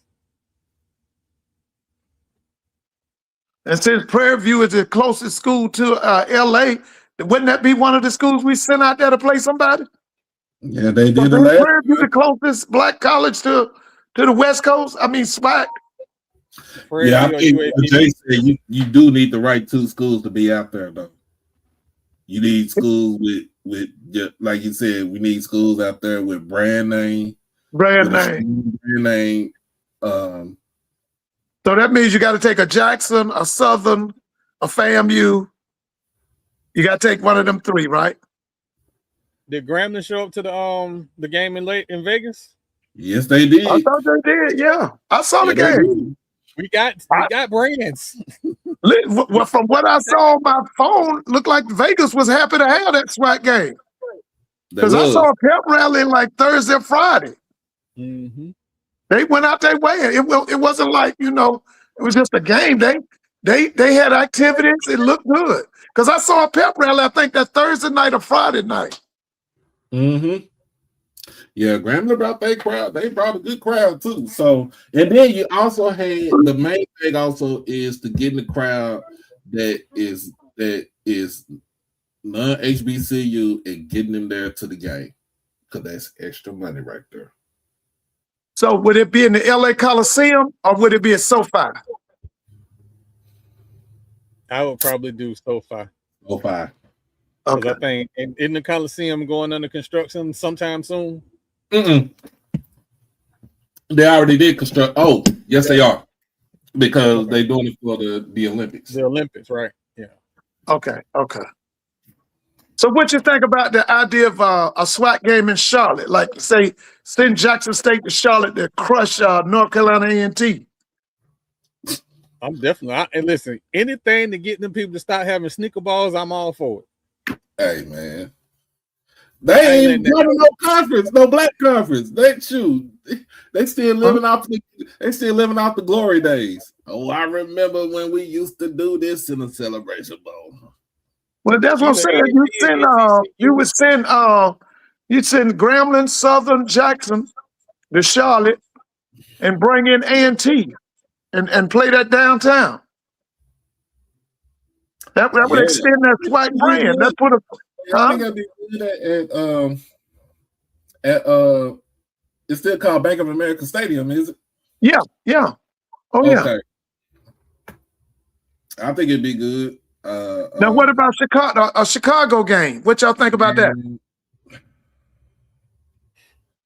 Chicago game. That means you got to be Jackson Southern, preferably Jackson. Everybody in Chicago is from Mississippi. Sorry, I'm just kidding. But anyway, got to be Jackson. And then who would you bring? Would you bring Howard? Would you bring Hampton? Who would you bring there? It had to be somebody Howard, Hampton, or even Tennessee State. Yeah, Tennessee State. Okay. Yeah. Hey, you can send Grambling up there. I know you can get some people saying why didn't they do Vegas this year? Oh, because Grambling didn't okay. They really don't have an open date, right? It's Grambling's game. Yeah. Right. That was Jackson's game they took out there. Mm-hmm. Because I was thinking they would. I thought they would go back, because I thought it was a very positive experience to have Grambling and Jackson out there in Vegas, the NFL stadium. Mm-hmm. You got national TV. But from what I hear, Grambling didn't want to go back. I still say keep it going. So, and I think it was really successful. And I think the Raiders are actually, Mark Davis is actually looking at it. He's probably looking at it again, like, who can we bring, who can we bring out here so we can keep this, who we keep this going. And don't forget now, the Raiders old HBCU, all them black players that won Super Bowls for the Raiders, from Willie Brown to that boy from remember the guy Killer Lawrence and the big offensive tackle Shale, that was black college guy. Warren Wales, Nehemiah Whipson was Grambling, Huey Dixon was Florida A&M. So they owe us now. Yeah, the only reason that isn't I guess in North Dakota State playing in that game this year. Which one? They're having a FCS game this year. North Dakota State or somebody's playing in that game. It's an FCS game this year. At the Raiders Stadium? Mm-hmm. Oh, okay. I don't know if it's North Dakota State because they ain't FCS no more. Yeah, that's why I was like, I don't know who playing in that game anymore. Oh, it's halftime now. Yeah, it's halftime. The Knicks try to keep it up, try to keep it close. Oh, yeah. I told y'all it's going 6. Knicks in 6. I think it's Spurs in 6. I don't care. because it ain't got nothing to do with my team. My team is up here on You talking I-30. about you're a Maverick, right? Trying to I find a thought damn y'all place. trying to leave downtown. I saw something came across my phone about y'all leaving downtown. Yeah, we leaving that. They trying to leave downtown. The lease ain't up until 2031, so they got some years before they can get it.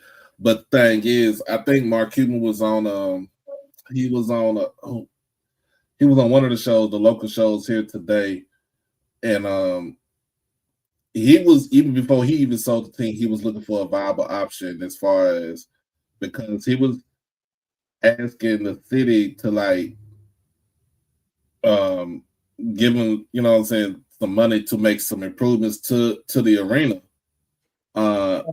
Even though he don't own the arena. He owned the property around the arena. He didn't own it. Doc, they was wrong to fire Jason Kidd, man. You know that was wrong. That was a revenge. That's a revenge about that white boy being traded. Jason Kidd shouldn't have been fired, man. But they said Jason Kidd he knew something about it. But yeah, that's what I'm saying. It's a revenge tour. They getting rid of everybody that traded that white superstar away. Anybody that had a hand in it got to go. That's a revenge tour. Well, I'm just trying to figure out who we're gonna get. And I don't want to hear nobody talking about getting John Shire from Duke. No, we don't need that. Who was that? Who's from Duke? John Shire, the head coach from Duke. Man, his mind is he's still an assistant coach. He still has an assistant coach. Man, I watch him coach all the time. You know, we see him all the time. Listen, man, they could have gave that Duke job to Nolan Smith or somebody. Because that guy you talking about, that's his mind. He has the mind of an assistant. He has not become a head coach yet, even though he got that position. He's not a head coach, man. I watched him. Didn't we say last year that all of the Duke former players that are now head coaches did better than John Shire as far as like with the talent they had? Because I'm gonna tell you, guy that ain't nobody looking at, that guy know what he's doing, is that guy up at Howard, man. You know, he a Duke graduate. Yep. That guy, to me, I thought he had the best black program, men's basketball program in HBCU. His name is Larry what? Blake? Is it Blakeney? What's his name? Kenny Blakeney. Yeah, that guy's good, man. That guy's good. Howard better go and enjoy him because somebody gonna snatch him up, bro. So yeah, the Mavericks decided they're gonna move out, since the Stars decided the day before that they're gonna move out of the American Airlines Center and build a hockey only arena in a mall that was once thriving, but it's been left for dead. Oh, okay. Because the shops in Willow Bend is not that far. It's probably maybe like 2.5, 3 miles away from Stonebriar Center in Frisco, which is the other mall. But that's in Collin County. But both of them are in Collin County.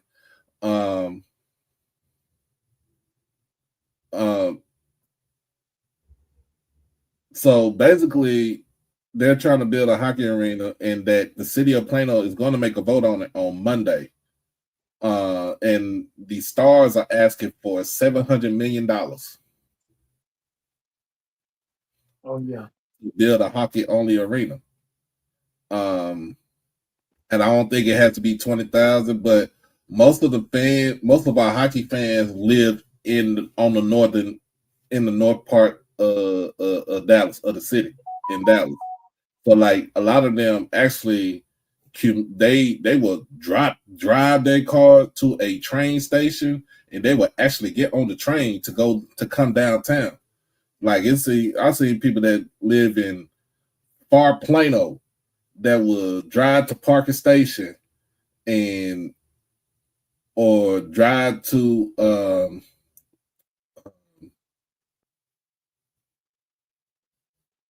North Carrollton and get on the train and ride the train all the way downtown because that train in the one they get on is a green line, and it stops right in front of the American Airlines Center. But with the Mavericks are trying to stay inside the city of Dallas, so they are looking at the old Valley View Mall, which they torn down. Like, it was vacant for a long time, and they tore it down recently. So that's just number straight up prime real estate, and it's next to, and it's not that far from the Galleria Mall. So you got a lot of hotels out there. The only thing they're trying to do is they got to make, kind of got to fix the infrastructure as far as when it comes to the streets with exits and all this other stuff like that. But I think it is good because it can revitalize that part of North Dallas, and it's still in Dallas. And it's right off of 635, so you have access if you coming from downtown, or you coming from the Cedars, or like you can make it. You can get there, like driving, or you can get there on public transportation. You can get there through rideshare. But I'm gonna be honest with you. The city of Dallas dropped the ball on both of these teams.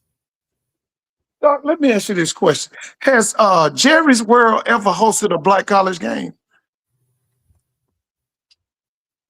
No. Okay. I was just wondering. No, he has not hosted one. And I think it's time for him that he probably needs to do one. And not because just with the players that we have on the team now that's from HBCUs, but the ones that he had, the ones that was there before he even took over the team, the ones that he brought in after, when he bought the team, because one of my bigger interviews I want to get, and if I could actually find out where he at, is get Big E Eric Williams on here. Well, let me ask Doc, give me a yay or nay. I'll ask the panel this. What about a Jackson State versus Prairie View at Jerry's World? You for that, or you against that? Yay or nay? I wouldn't say particularly at Jerry's World, but I would keep it, if you want to keep it in Dallas, I'd have it at the Cotton Bowl. But you already got that Grambling. You can't touch that. That Grambling, that Grambling Prairie View game. That's State Fair, isn't it? Yeah, but that's the last Saturday of September. That's when the fair always start. I would say if you're gonna do something like that, then yeah, I would probably do AT&T. Well, what you think about that? Yay or nay? I think Troy stepped aside. Oh, he stepped up. Yeah. I'm saying Jackson State, and I'm thinking Jackson State, Prairie View at Jerry World. What kind of number we think? What you think? 35,000, 40,000? Because Jackson coming. They coming. I mean, if you start out with 35, 40,000, that's a good number to start with. If you could get to it, I'm gonna tell you like this at AT&T Stadium. And I give an example. I give our state championship games for football at AT&T Stadium. If you can get past the second level in AT&T Stadium, that means that you're making money. So that'd be what, 30,000 or 40,000? It would be like 40,000, 45. Okay. Like, if you can get past the second level, Jerry World, you doing numbers. But let me give you another. Now, we all know last year that whole thing to my FAMU playing Mississippi Valley in Atlanta, that was awful. And everybody knew that wasn't going to work. But how about FAMU coming in October, maybe the 1st of October, and bring either Southern or Jackson here? to Atlanta at the Mercedes-Benz. Which is yay or nay? Oh, we'll sell out. That's selling out. We'll If sell you out. bring something, that's 50,000 at least. That's what I was thinking too. That's got that, you know, that wins every time. We'll But I sell knew out. that was a disaster when I saw that thing talking about something FAMU versus Mississippi Valley. My thing was, who want to see Valley? 100 black men. That's all I'm gonna say. They are the reason why we don't play Tennessee State in Atlanta no more. They are the reason why this whole thing was a debacle. Yeah. And everybody tried to make it everything but them. It's so any FAMUing, if you've been a FAMU fan longer than 25 years, if you hear anything about 100 black men in FAMU, everybody gonna scoff because it's never been good. But yeah, you look at something like that, man. Look, I remember Texas Southern and Jackson State used to play games in Dallas. And when Texas Southern was on they was on barnstorming tour also too.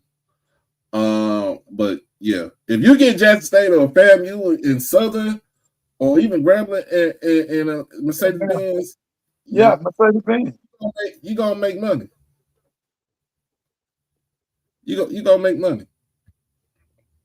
Hey, Now, this game here, is this the Alamo Dome? What this is this the Alamo Dome? It's called what's the name of the arena called now? Because they done changed it so many times. But that is the Alamo Dome, isn't it? No, it's not the Alamo Dome. That's not the Alamo Dome. No, the Spurs got their own arena. Oh, okay. I thought it was the Alamo Dome. Okay. No, they ain't played basketball in the Alamo Dome since they built their new arena for the Spurs. It's been about 12, 13 years now since they've been in there. Yeah.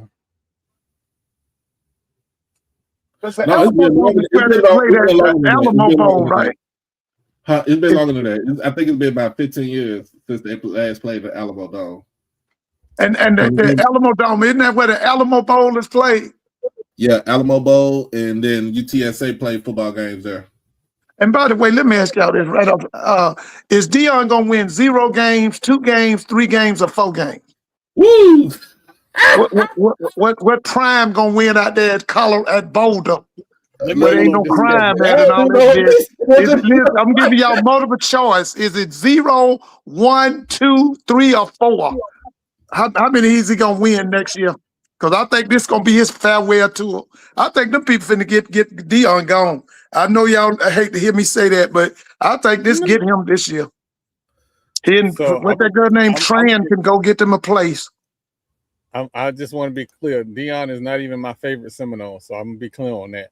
Well, how many wins you giving him? 1, 2, 0, 1, 2, 3, or 4? They play Weber State. We win that. Weber State didn't win that. I didn't even know Weber State had a football team. Yeah, that's where what's the name came from. You know the guy that was at North Carolina Central. That's his school. You know who I'm talking about? He's at Tennessee State now. Oh, okay. Yeah. What's his name? Yeah, that's his school. He graduated from Weber State. Yeah, that's his school. But anyway, how many you giving him, Troy? 0, 1, 2, 3, or 4? I see 1 right now. Because I don't think he's gonna beat nobody in that Big 12. This they schedule. This is their schedule. They got Georgia Tech. That's a loss. That's a loss. Yeah, Weber State. They got Weber State. They'll win that. They'll win. They got Northwestern. Maybe they'll win that. Big 10 Northwestern. Yes. Yeah, and Northwestern opened up their new stadium. And Northwestern opened up their new stadium too this season. Huh? Northwestern opened up their stadium. Right. But they ain't gonna beat Northwestern. They ain't gonna beat Northwestern. So that's a loss. Baylor, that's a loss. That's a loss. That's a loss. Utah is definitely a loss. That's a loss. Oklahoma State got a new coach. That's a loss. They might. Kansas State maybe. Kansas State gonna beat them. Kansas State gonna beat Colorado. They're Arizona not beating State. Arizona State. Arizona State gonna beat them. That guy's good. That's Dillingham, isn't it? Yeah. That And guy's We then need good, him back man. at Florida State. you Listen, got man, Dillingham is good. you got University of Houston in Boulder. That's lost. That's a loss. He ain't gonna They beat got- Fritz. They got Cincinnati in Cincinnati, Cincinnati. maybe? Yeah, they might be. Who's the coach at Cincinnati now? They might beat Cincinnati. They might beat them. And then their last game is against UCF in Boulder. They're not being They UCF. can win. Who got UCF now? UCF got some horses this year. That's They ain't Scott gonna win the Frost. conference. Isn't that But they're Scott? not beating. Yep, they're not beating. They're not beating UCF. So what you try? What you give him? 0, 1, 2, 3, or 4? Because I'm I got giving him one 3. of the this phase. I got one of the possible. What you got, Doc? What you got? I got 3 wins out of this I got season. 3. That's what I said. I got think 3. he gone after that. Me too. That's what I told him. I think it's they're gonna be this is gonna be a farewell tour for Prime, for Coach Prime. This Yeah. ain't- that man gonna have what 3 losing seasons in 4? That's what I say. It's time for him to go.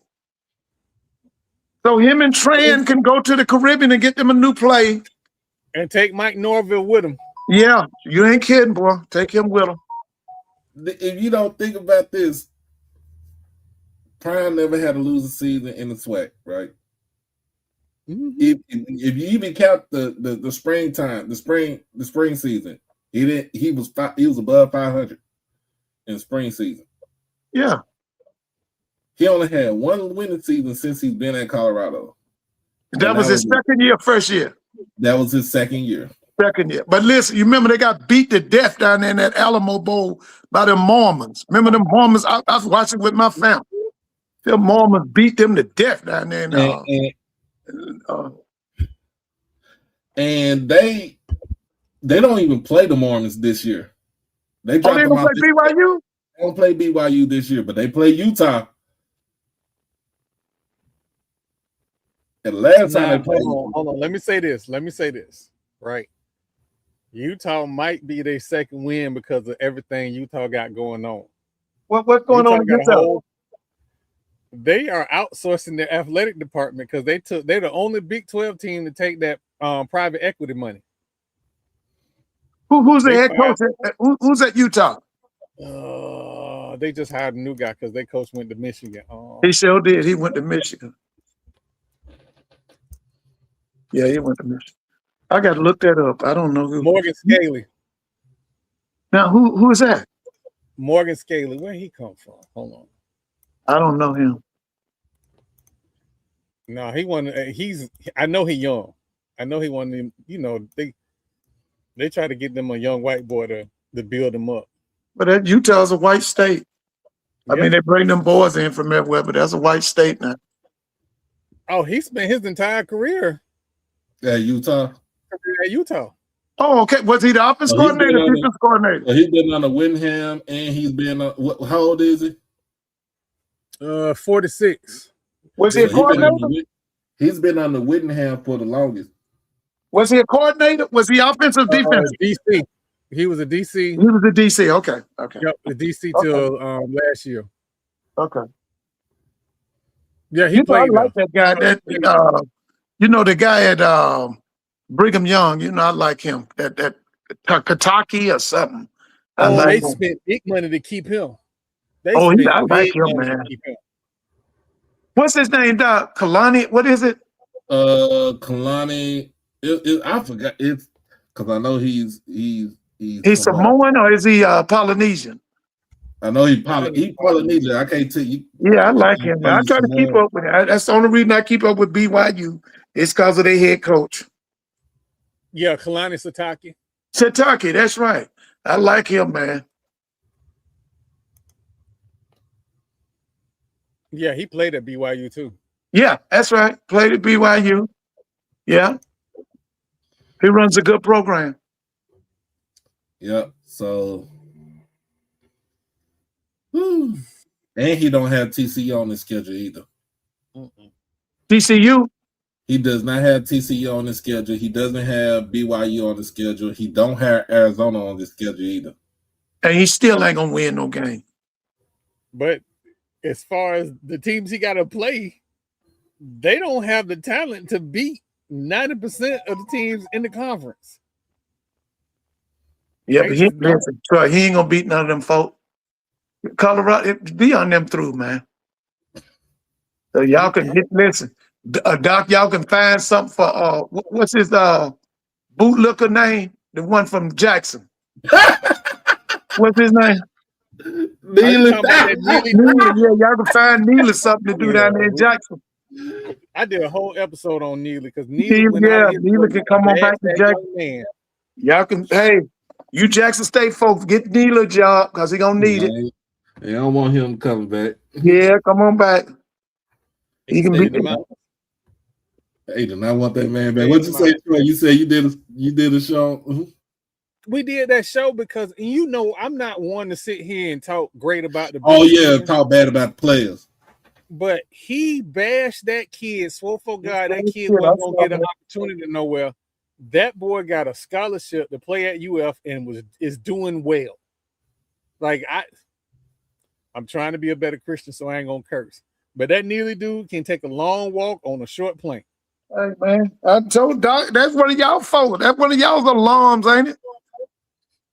Look, he an alum, but god dang it, he might not be welcome to come back and try to do no stuff. Yeah, y'all get him something to do down there in Jackson. Find him a job. You don't burn that bridge. You don't burn that bridge to the ground. But yeah, man.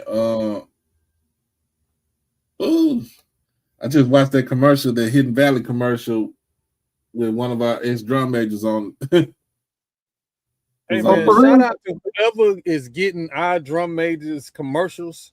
Shout out to them. Oh yeah. Dupe needs to get a commercial. She needs to get a commercial. Which one is that? Talking about the one from FAMU? She got one. She got with, Head and Shoulders, isn't it? Head and Shoulders. Head and Shoulders. Yeah. Okay. Yeah, she got. She's doing her thing. She actually grew up here in this Atlanta area. Mm-hmm. Southwest DeKalb. I wish they would have told everybody when she was crossing, or at least gave us 24 hours. Yeah. I saw something on my phone about that. Yeah. By the way, let me ask you this. You heard the thing about any players? Has Coach Quinn them they brought any players in? We just signed the fast kid from Edward Waters, but I think he played for Quinn 2 years ago. At Albany State? Yeah, at Albany State. What about linemen? We need some linemen. I'm just waiting. Yeah, I heard they only had 6 offensive linemen in the spring. Yeah, we had 6. We were supposed to pull in 2 more, but I haven't seen official paperwork yet. So we didn't talk about it, but I'm waiting to see who come in over the summer. Yeah. Somebody was talking about your former coach, Willie Simmons. And I was telling somebody, Willie is gonna get a bigger job than that FIU. I really believe that. Willie could end up with a Power 4 job. I don't know about no Florida State now. I ain't saying Florida State, but I could see Willie getting a Power 4 job. He on the list. Will he make it to the short list? I don't know, but I know he on the list. That's for Florida State? At Florida State, he is on the list. But let me tell you something. One thing now, and I don't mean no harm to nobody, but they too racist at Florida State. Because that mess they pulled on Willie Taggart, I ain't got over that yet. I ain't got over that. It is so so for everybody that don't know, I used to be a religious donor. They used to get an automatic disbursement from me. When you get your behind on national TV and say 6-6 ain't good enough, and your coach only been there 1.2 years, that's what I'm saying. You're telling me that you got a national championship roster that didn't need to be rebuilt for the new coach. You hire a new coach who used to have cornrows. So you got a black person light, and he has had 4 losing seasons in 6. I have not donated until this year, and it's all the women's programs at Florida State. Well, let me ask you this. So when y'all fire him this year, y'all gonna give him $50 million to go on with, ain't you? How much money y'all gonna give him to go on with? Every month. He gonna get a check every month. Till he dies. Just like we did to everybody else. And his key card ain't gonna work no more. We don't pay lump sums. Nobody in the state of Florida pay lump sums like that unless it's under like FAMU and your smaller state institutions. Right. When it's less than $250,000, they pay lump sums. But when it's the million plus, they're not paying that lump sum because they got to go through state legislature and all that. They're gonna just pay you every month, cancel your key card, and have a nice day. They probably. That's what I'm saying. His payout will probably be what, $50 million? After this season, it'll be less than 40. Oh, it'll be less than 40. Okay. Yeah. So if he do something stupid before we play Miami, it might be more than that. But my expectation is by the Miami game, he gonna be out of there. I think so too. When we got, so everybody, for people don't know, the Spanx lady had nothing to do with Florida State, though. The founder of Spanx. Yeah. She became a billionaire 2 years ago. We brought her in December and gave her an honorary doctorate. This is after she made a donation. We got the Spanx lady back in the fold. The athletic director ain't been able to do what he want to do. The head football coach ain't been able to do what they want to do. So the writing is on the wall. It's just, we just got to be patient and let it play out. 2 years ago, I thought that the person from Florida State was the guy up at Pitt. His name is Kirk Narduzzi. Mm-hmm. I thought he could come and revitalize that program because Kirk do a good job. You familiar with him? I am.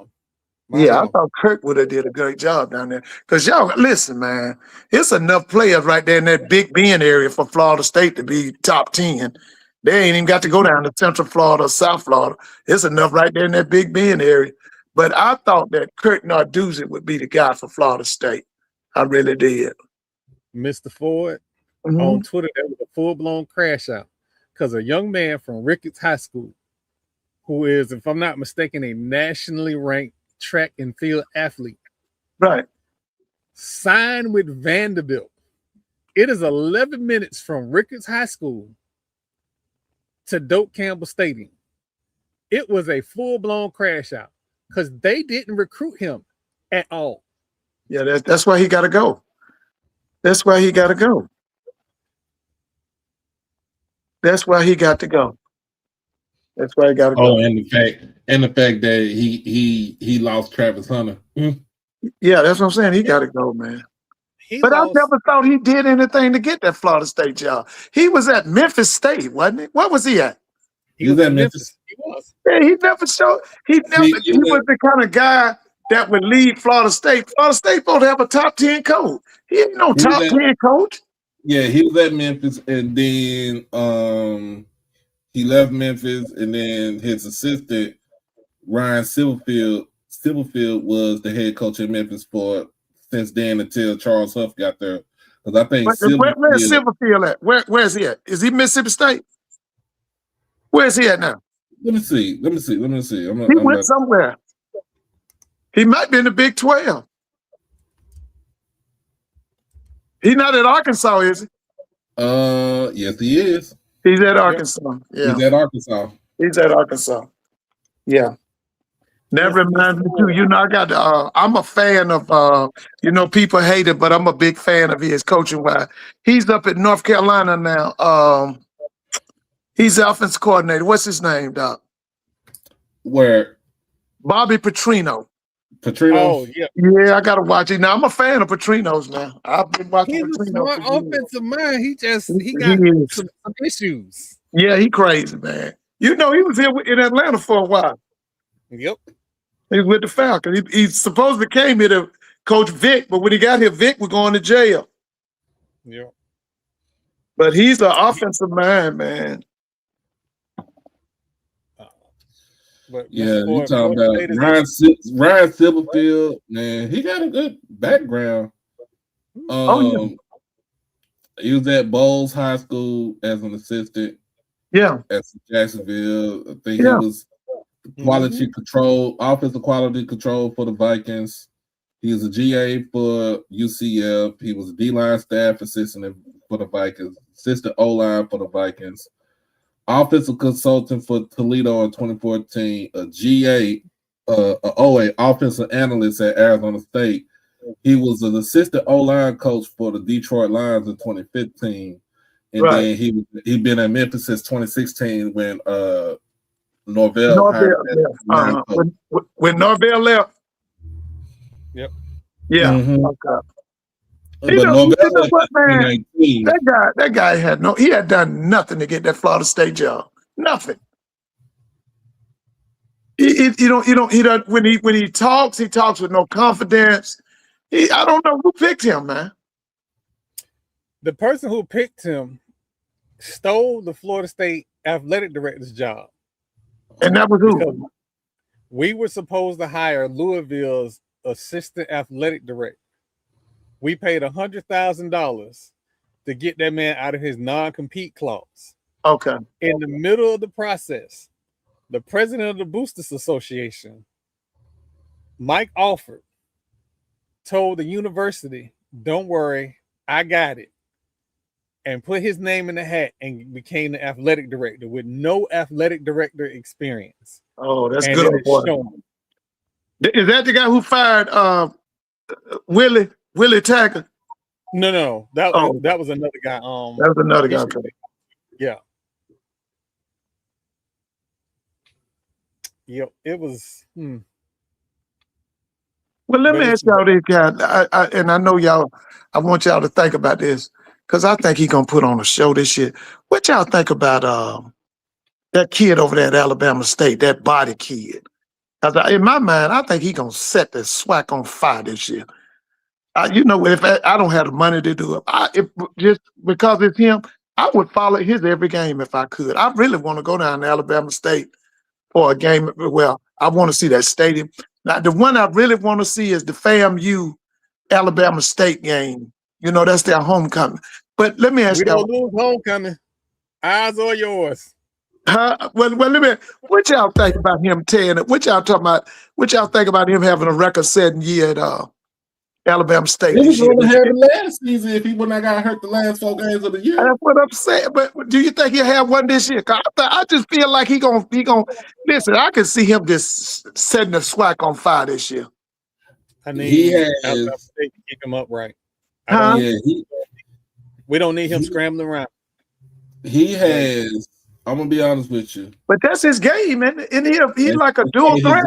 So I think you can't. Yeah, I think you can't get rid of because it's when you think about that, that's more instinct for him. His instinct has gotten him hurt. That's my only concern. I want him to be available at the end of the season because all tides raise all ships, and if he is setting the world on fire, and we got eyes on the SWAC because we have a superstar. Like the greatest thing in the world would be not just for him to be one of the best FCS players, but for him to be one of the finalists for the Heisman. Yeah, that's the goal. I think he's gonna stay he got to be healthy. Yeah, that's what I'm thinking too. I think because listen, I was so impressed with him last year, man. I was watching his games on TV. Every time he played, I tried to watch. Because he was, man, I still say the best game last year was that Jackson State, Alabama State, and that was Jackson State's homecoming. That was the best game. That was the best SWAC game of the year. I thought that was the best SWAC game of the year. Yeah, I think I'm gonna be honest with you. If he had. Because he got more weapons I think he got more weapons this year. Plus, Plus, Jamari Holtzclaw stayed for another year. Then your biggest weapon is not even on the field. It's in the booth in Tony Hall. Oh yeah, Tony Hall, man. Air raid. Yeah. Oh yeah. Yeah, I think, yeah. Now that guy, the guy that left now, he was good too. Now, Doc. Yeah, Chris Barnett. Yeah, he was good. I watched him. He was good. Now his first year, it was like he put the system in, but that second year, baby, they rolled last year. What they average?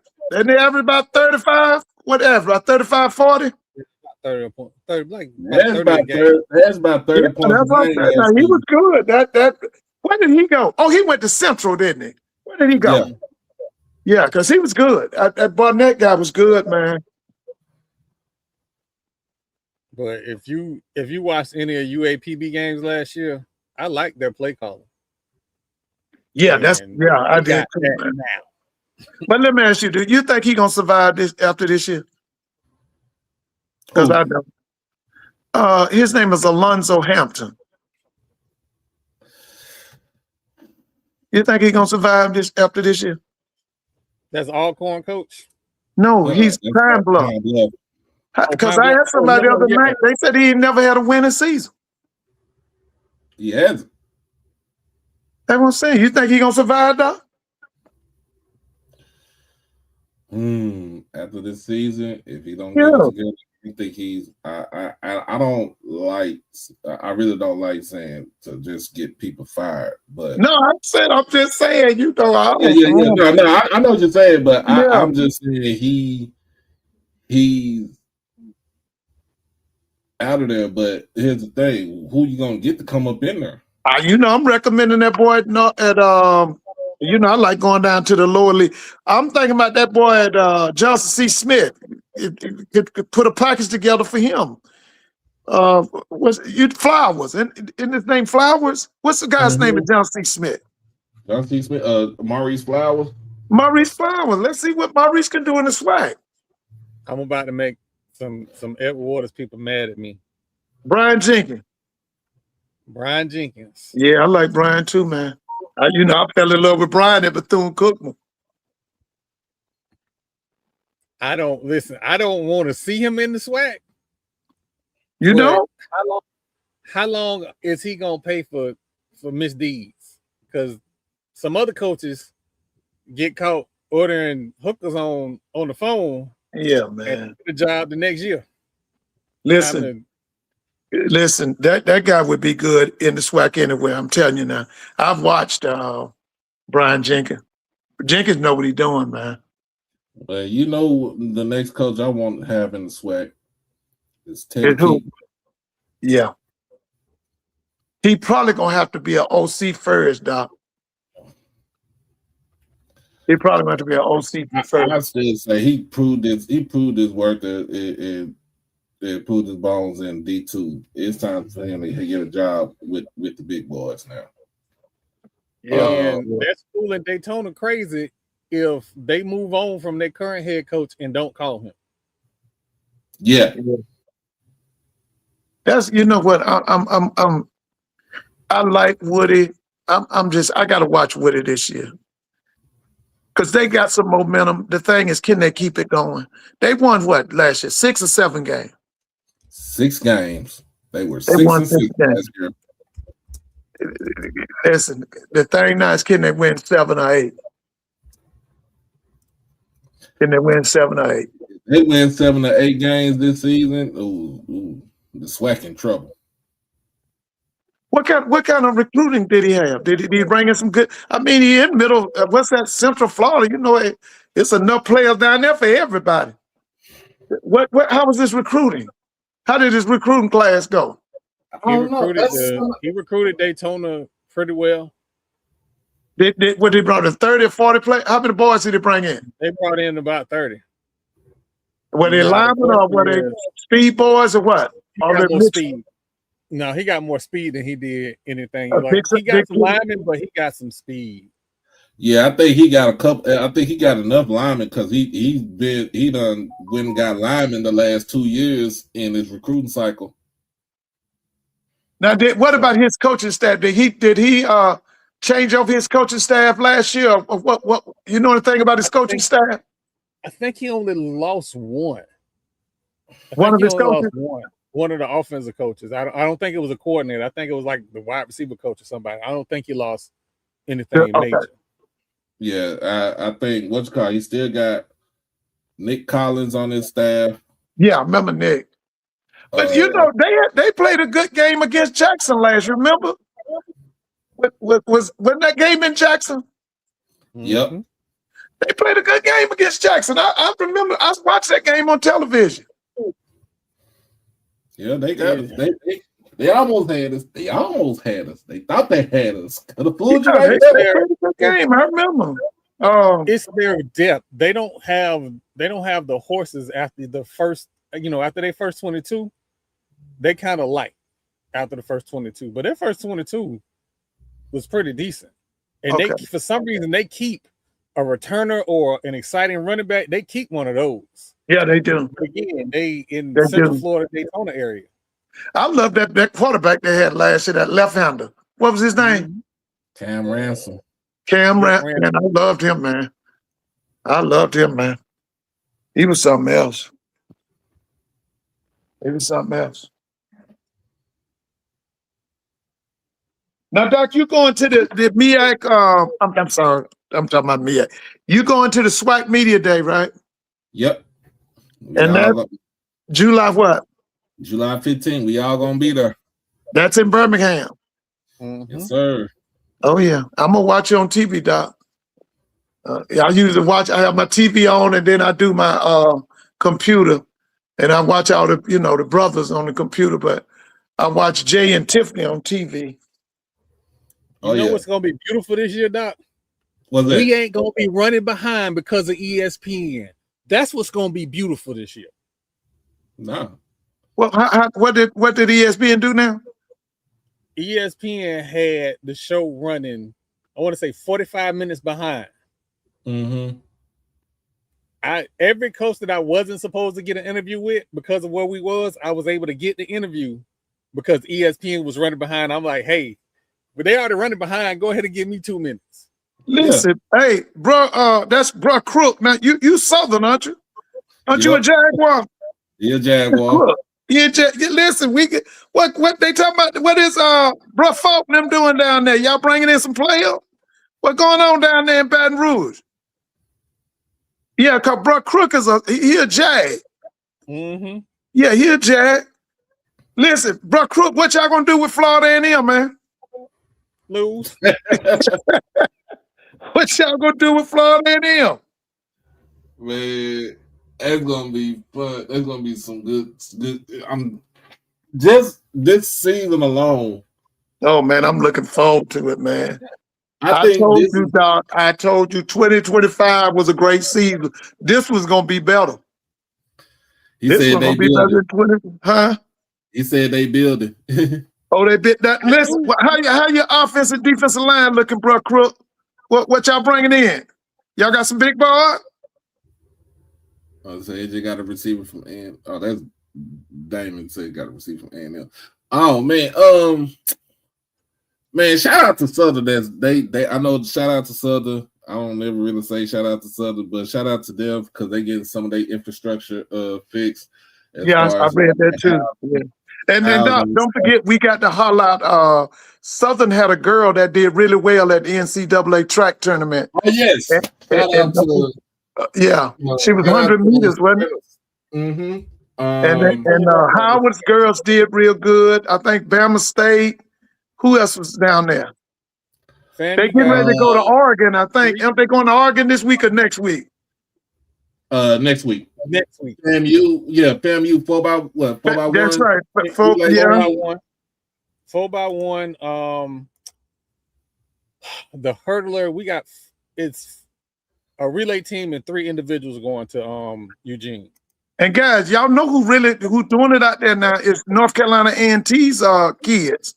They doing real well. Mm-hmm. I think they got 8 or something like that. That's A&T, right? Yep. Yeah, they doing. And I heard Howard's looking good, right? And Howard looking good. Yep. This is the year that we need to take advantage of everything that's going on right now in college athletics. This is the time where we need to take full advantage of what's going on in college athletics. Now, Doc, what about that brother EA? Now EA isn't he Alabama A&M? Nah, That's he a him, right? Nah, don't have him talking. He a rattler. Okay. What about this Jay White? Jay White, Bulldog. Listen, bro, White, what going on with that football over there, man? Cause Sam Shade, you cranked that thing up his second year now. He really does. What's going on over there with Alabama? And you know they got that quarterback back over there at Alabama A&M, Quad Brown. He back. He got another year. It said they in football camp right now. Hey, oh yeah, everybody, football, but everybody's in summer camp now. Should be in summer camp now because they should be coming back to the campus now. Bro, White, I got a question for you. Can y'all win 8 games next year, or can you win 9? How many can the Bulldogs win? Bro, White, how many games y'all can y'all win 8? Can you win 9? What he say? He ain't said nothing. Oh, okay. I'm gonna give you a realistic number. He said, "I hope so." He hopes so. Cause listen, Alabama A&M, don't they come to Tallahassee? They do. That's gonna be a biggie, man. That's gonna be a big game, bro. That's Sam Shade against Quinn Gray. That's gonna be big, man. Get up out of here. Shout out to the people that's gonna be honored at the Black College Football Hall of Fame. And who is that now? Is that them black coaches? It's gonna be Rob Broadway, our very own Jughead, aka Jimmy Smith. Jimmy Smith, yeah. Who else you got? Nick Collins. Nick Collins. Mm-hmm. Did I see something about Hurt, the old coach at Morgan State? Was he on that list? Edwin Hurt. Let me see. Let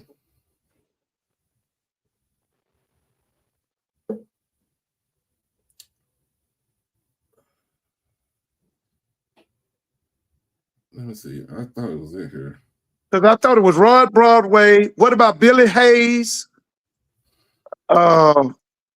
This Hurt, and then it was somebody from Hampton from the 1920s. I thought I saw his name. It was a coach that was dominant in the 1920s at Hampton University, at Hampton Institute at that time. 25. Let's see. What's it? This was last year. Because let's see, Jay Walker for last year, Rasheed Mathis, Pop Long, Henry Dyer, DRC. Yeah, I remember Henry Dyer was a Grambling. Yeah, and Marty, that was last year. But I know it's Jimmy Smith, Nick Collins, Steve White, Rob Broadway. Billy Hayes. Oh, here it is, right here. Here it is. Jimmy Smith, Eddie Robinson Jr. Oh, Nick yeah. Collins, Tyrone Poole, Coach Hubbard. He wasn't already in? I'm serious. I thought he was already in. And Steve Weiss. How you, hold on. Time out. He the only one. Who's that? That got a national championship, not a HBCU national championship. No, he got 1 AA. National championship. Yes, sir. The only black school to get a 1 AA. He FCS daddy, and he ain't. I thought he was already in. Nah, he's in the college football and the Black College Football Hall of Fame.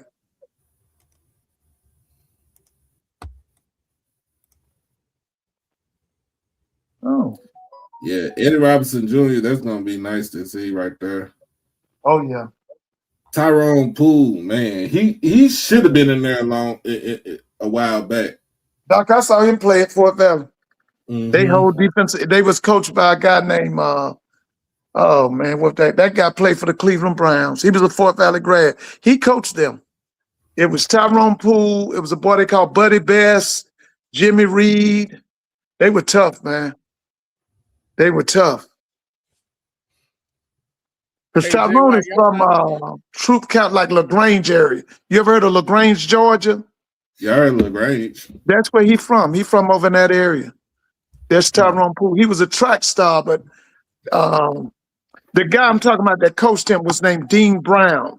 Dean Brown had played for the Cleveland Browns. And then he came back and was a high school coach.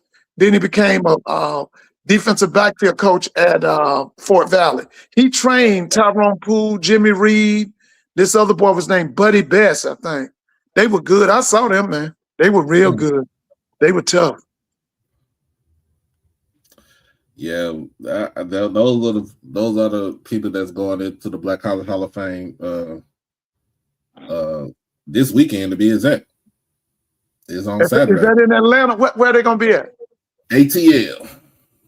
Oh, they're going to be in a. What hotel are they going to be? Is it downtown? I think it's going to be. Ain't the Black College Hall of Fame there? Yeah, that's right. They got a building there. Yeah. Oh yeah. So they're going to be downtown. They're going to be by the dome. Mm-hmm. Yeah. They'll be down by the dome. Oh yeah.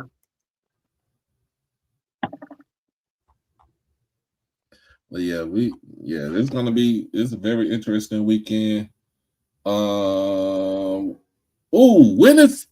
know what? Let me just say this. Softball. Is softball on right now? Okay, who won it? Is this World Series or what is it? Yeah, it's the College Softball World Series. I think it's is it the Oklahoma somebody? Who in it? Is Texas in it? It's Texas and Texas Tech. Oh, it's Texas and Texas Tech. Oh, Texas won earlier, 73. You know they don't like each other because what's your coach name down at Texas Tech? He's been putting something in the paper every day about Sarkisian. He can't stand Steve Sarkisian. What's his name? About Joel McGuire. He's been talking to Sarkisian about the last 2 weeks, man. Joel McGuire don't play no games. That's the funniest thing. Are they playing Texas? Are they on Texas schedule? Nah, They're gonna have to go on that, man. They haven't played each other in 3 years. They got a rift, man. They're gonna have to play each other, man. Because that McGuire and Sarkisian is talking about each other every day, man. They're gonna have to play football. They're gonna have to let them put them on the schedule. Yeah. Because I think Sarkisian made a statement about them going to the playoffs. He said something about it, some little smart little, Yeah, he did say, they didn't deserve to go to the playoffs. Yeah, that's what I'm saying. They're gonna have to play, man. They're gonna have to play. They're gonna have to play, man. Because they sniping hard, bro. I mean, but it's the same way when Texas and Texas A&M had split up, and Texas was talking big noise. Yeah, man. And you know what I say on the other side, Doc? Jackson got to play Prairie View. Y'all got to play Prairie View, bro. Because y'all don't like each other. The internet gonna break that week. Yeah, man. Yeah. Jackson and Prairie View do not like each other, bro. Internet gonna break. Man, listen, y'all got to go and play, bro. Y'all got to play. So another news, Russell Wilson has confirmed that he is retired. Oh, that was a good move, man. Good move. Good move. Adam Silver says that the Clippers investigation needs to wrap up soon. Of course. What's the investigation? What's going on? So what's the deal? So basically, it was this. I think this is this company called Aspiration. They did a side contract for Kawhi Leonard. Oh yeah, I heard. Yeah, okay. Oh yeah. So they could basically you circumvent the salary cap. So basically, you did a side contract, but you added with his other contract with the Clippers. Yeah.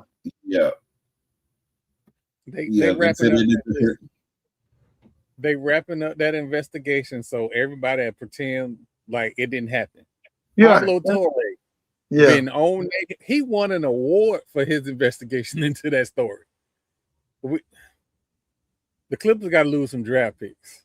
Otherwise, the NBA ain't serious. Let me tell you something. The best thing the Clippers did was to get rid of James Harden. That was the best thing they did. Yeah. Send him on his way. Let him be somebody else's problem. I think it's the best thing for all the other teams too to send him on his way. Send him on his way, man. But you know what? I think that Garland kid is gonna be a great addition for the Clippers, man. I didn't know that. I like him. I like that Garland. Isn't it Garrett? What is it? Darius Garland. Yeah, man. I think he's gonna be a great addition for the Clippers, man. There was a warrant issue for Brandon Ayuk after he went viral for speeding. Yeah, that came across my phone. That's the wide receiver, right? Yep. Now, what did he do? Speeding. Oh, okay. He's just trying to get out of San Francisco. He's doing everything he can to get out of San Francisco. Yeah. Philadelphia's the Phillies ace Christopher Sanchez extended his consecutive shutout inning streak to 50 and 2/3 in 51 innings. You haven't heard anything like that since back in the 90s and the 2000s, early 2000s, when he came to pitching like that. What place is the Phillies in right now? Are they doing good as a team? Let me see. Are they second place? I know the Braves is first place. I think the Braves are first place. So where are the Phillies? The Phillies are second to Phillies are second to the Braves on the East. Yeah, okay, how many games they won so far? They won 32. Okay. The Braves, we just come out swinging, but man, I'm so glad that it's a new guy in that dugout, man, and you can tell it, man. Mm-hmm. That Walt Weiss is totally different. Can we win the whole thing? That's going to depend on that pitching, man. Yeah. You got to go the pitch. I mean, it's all right now because it's regular season, but you know that when that World Series come around, that's about pitching, bro. Because they got the hitters without the pitching. Well, in the AL East, Tampa Bay said I don't want to talk about it. They still ain't getting no damn stadium because the governor doing crazy stuff. Oh Lord! Man, I still say the Rays need to look at Tampa or not Tampa, Nashville or Charlotte, man. They can go wherever they want to. Just get out of. I don't want them back in my hometown. I'm telling you, man. I think that's the best thing for them. Charlotte or Nashville. They need a clean slate because they done messed up a lot of people. The Rays got a dome. What do they have? They got a dome. Let's see. The Dodgers are in first place in the NL West. Milwaukee's in first place in the Central. They looking good. I saw them last weekend. They got a good team. At Milwaukee, they got a good team, man. In the AL West, Seattle is in first place. They got a good team. I've seen them. Oh, the Mariners. Yeah, they got some sluggers, man. And then the Rangers are right behind them. Who's behind them? The Rangers. Oh, for real? Okay. So, yep. It is. Are they gonna move to Las Vegas? What's going on with that? Who, the A's? Yeah, are they gonna move to Vegas? Yeah, they're moving to Vegas. Yeah, they're moving to Vegas. They waiting on for the stadium to be built. I was about to say, did they build a stadium yet? No, it's in progress. I think they're still in. They're in Sacramento right now. Yeah, that's right. I heard that. So is it going to be a dome in Vegas or what are they building? Or is it going to be open air? You know what? That's something I never heard anything about. Is it going to be it's a combination? In Vegas a desert? Wait a minute. In Vegas a desert?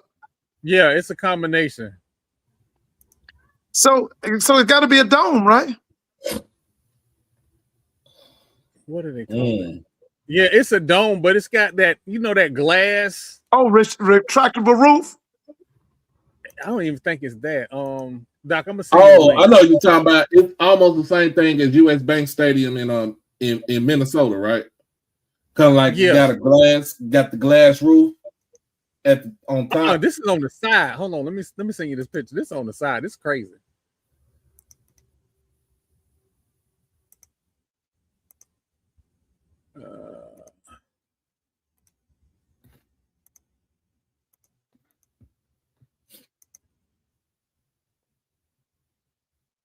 So it's close. It's like that what is that? The South End and the Mercedes-Benz Dome, but it's just bigger. Yeah. Oh yeah. So you talking about got windows, but they got curtains that can close it.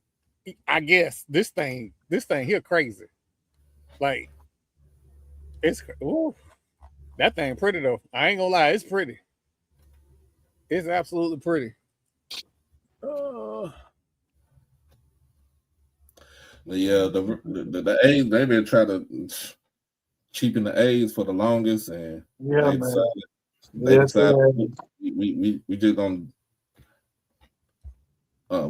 go on about our merry little way.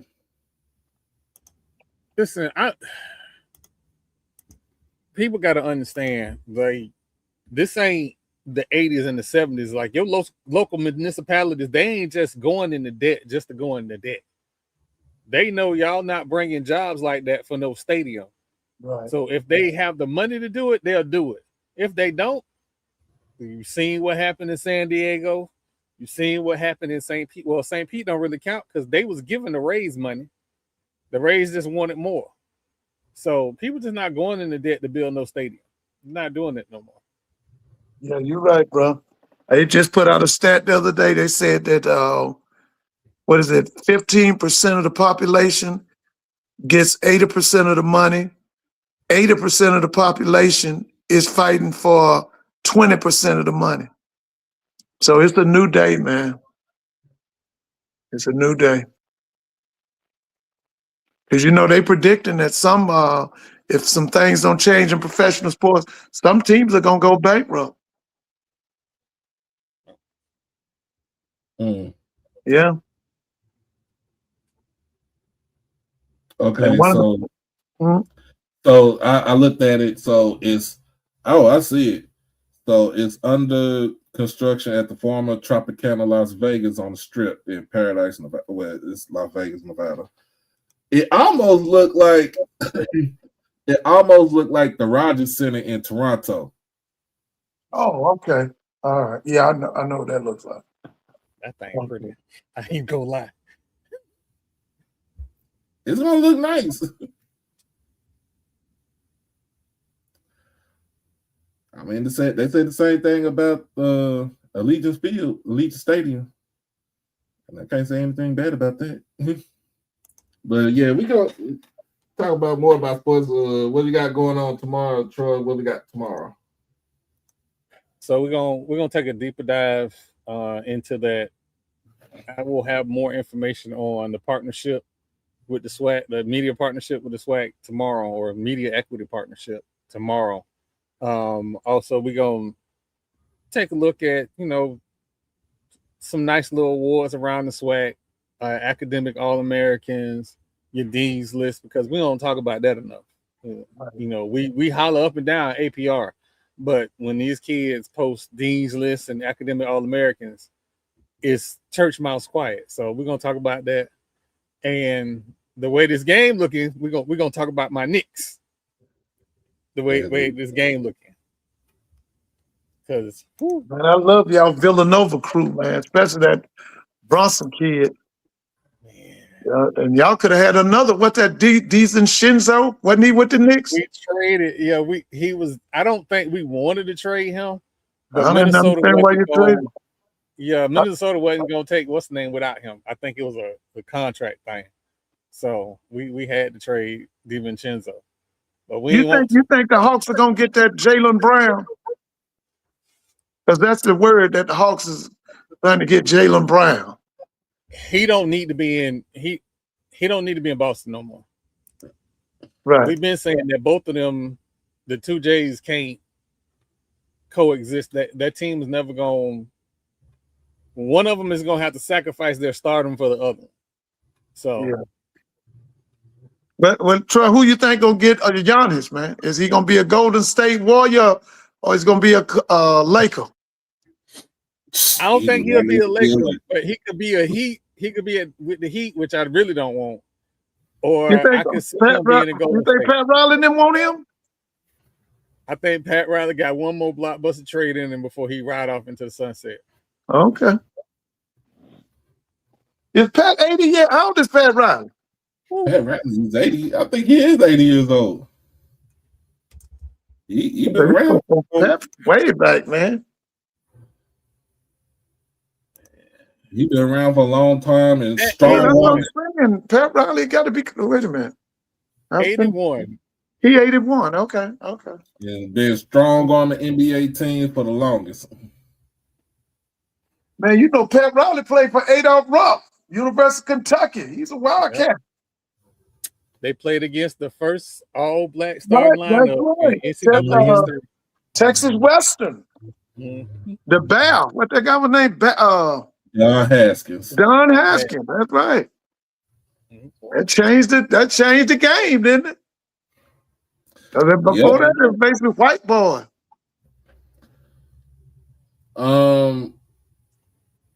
But yeah, that'll be good right there too, to get a deeper dive into the joint the capital venture, and to put these kids on a pedestal for their academic achievements. Talk about the Knicks. Let's see, the Vegas Golden Knights are up. They are up 1-0 on the Carolina Hurricane in the Stanley Cup Finals. We ran him out of Tampa, right? Who? John Tortorella? Yeah. We ran him out of Tampa. And look at what he's doing now. Hey, Doc, let me ask y'all a question. Of the 12 teams in the SWAC, who's number one as far as NIL money? Publicly right now is Jackson State. Yeah. Jackson State is number one in NIL money? They're the only one. They're the only one posting numbers. Who do you think behind them? Is it Bama State? FAMU or Bama State? FAMU or Bama State. Okay. Yeah. Let's see what else we got. But Alabama A&M coming. Yeah, man. I like the president up there, man. That dude is they got what? Don't they have 8,000 students? I think so. No, Fairview just got 10. They just got 10K last year. What Alabama A&M got? About 8 or 9? They had 8 or 9 this past. Yeah, I think. And Texas Southern got about what, 8 or 9? I think Texas Southern got. I think they got 9. Let me see. I don't it would be nice if the state of Florida didn't mess with FAMU the way they do. They got 7,300. They got 7,400 students at Texas Southern. Prairie View got 10,000. But see, this is from fall 2024, so they haven't even updated from last year. Yeah. So Alabama A&M is at 8,000. FAMU is at what? Not over 9,000. Yeah, 9.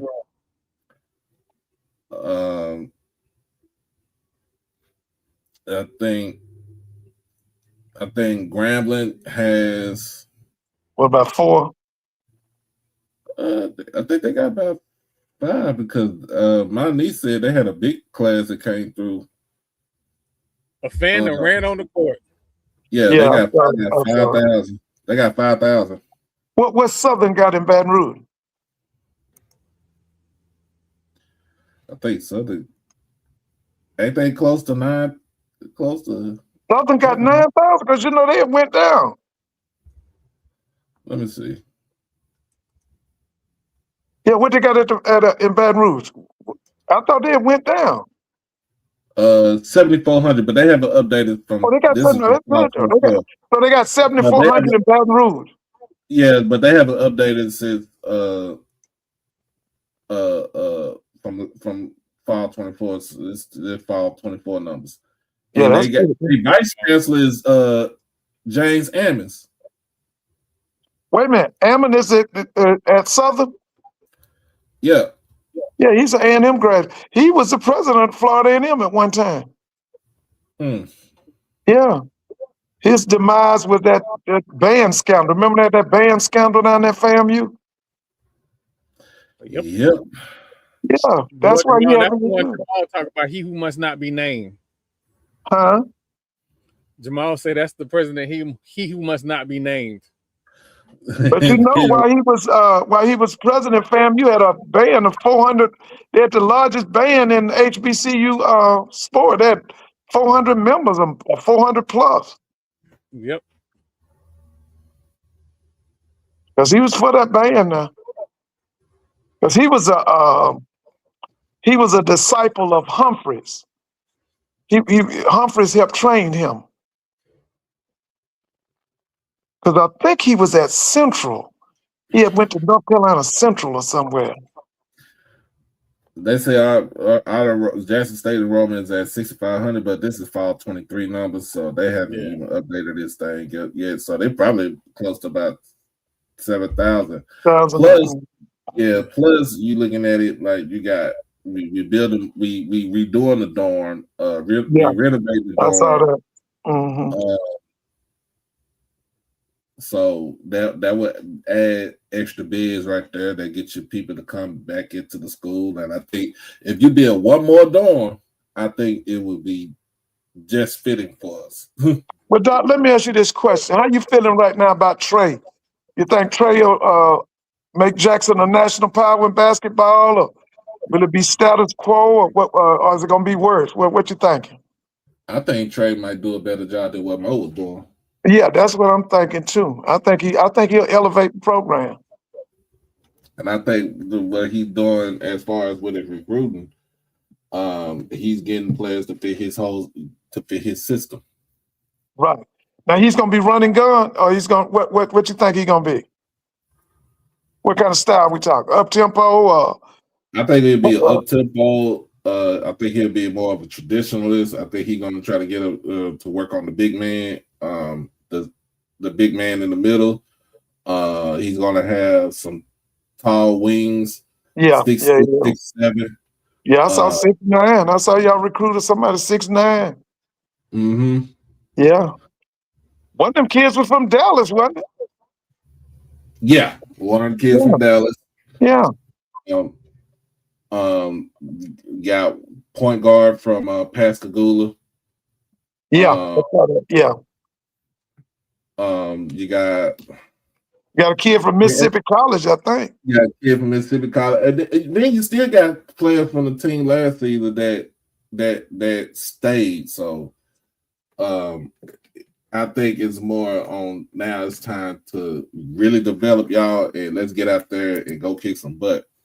And let me tell you this now. Allegedly, they said Bethune-Cookman done signed a 7-footer. Did you see that? I haven't seen that yet. You seen that, Troy? You see that, Troy? Yeah, I saw it. They only signed a 7-footer because we signed another one. That's the only reason they did that. Oh, y'all got one too? Did Fam get a 7-footer? We got another one from last year. I believe he's staying. We got another one from last year. But that's so the coaching staff at FAMU a lot of them come from Florida State. And so the old Florida State head coach used to go everywhere. He would go into Africa and pull him a 7-footer. Oh, yeah. You're talking about Leonard Hamilton. You're talking about Hamilton. Yeah, Leonard Hamilton. So 3 of them, Charlie got 3 of those guys from that staff. And the first thing they did was went out and go get size. The first thing they did. Oh, yeah. Man, somebody told me Leonard got 5,000 albums, man. They say he got 5,000 albums. And yeah. I hate the way he left Florida State. I hate the way he had to leave, but Leonard was more of a recruiter to me than he was a tactician. He, like you said, he was gonna go get him 2 or 3 7-footers now. Because Leonard started out at University of Kentucky with Joe B. Hall. That's been years ago. That's been about, what, 50 years ago? Almost. Because he was from Leonard was from the 70s. I remember when he was coaching at Kentucky in the 70s. When he had did he coach at Miami first before he came up to? Miami. Yeah, He did coach at Miami. yeah. And he was with the Washington Wizards, remember? He coached Michael Jordan now. He was He up in coached Michael D.C. Jordan. Huh? Yeah. He coached Jordan. I thought that was Eddie Jordan that coached Jordan. Eddie Jordan came afterwards, right? I can't remember. I thought he coached Jordan.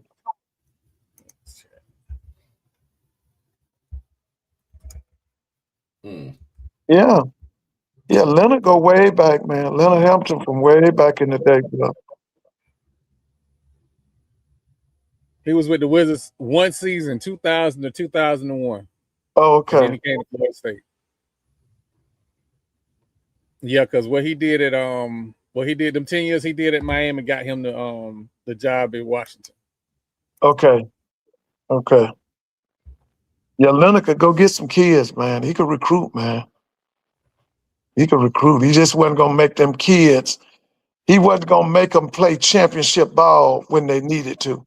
Because Florida State had talent while he was down there. But he would let his guards play so selfish, man. His guards were always real selfish. I ain't gonna name no names because I see him on a regular basis, but one of them went to the league. Yeah. He had some players went to the league now. He sure did. Who was that? You know, Scotty Barnes, them in the league. What's it, Terrence Mann? Scotty Barnes, Terrence Mann, Tony Douglas was in the league. Yeah. Tony was from Atlanta. He was from up here. That's his brother played for the Atlanta Falcons. Yep. Remember what the wide receiver was Harry named? Douglas is his brother? Yeah, that's Harry Douglas' brother. They were Jonesboro High School. Yeah. Well, we gonna get up off this thing, man. When you coming back, Doc? When you coming back? We'll come back on Friday because I think we're gonna talk more about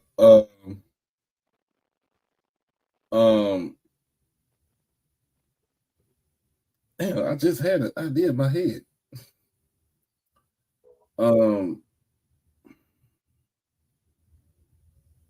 About that SWAC, about the TV deal? Yeah, we're gonna talk more about the TV deal. Also, and I think anything else that's going on right now. You know, this is the slow period right now in the SWAC. It's a very slow period, man. So it's hard to come back. Oh, you got the World. So the World Cup starts next Thursday. Thursday. The World Cup starts next Thursday. That means isn't that some of that gonna be in Atlanta? Yep. Atlanta. So I'm gonna stay in my house. Stay right in my house. I ain't going out. I ain't going out, man. Yeah, it's gonna be here in Dallas, but I mean Arlington, and you got I think Houston. Jesus, crook, Jesus.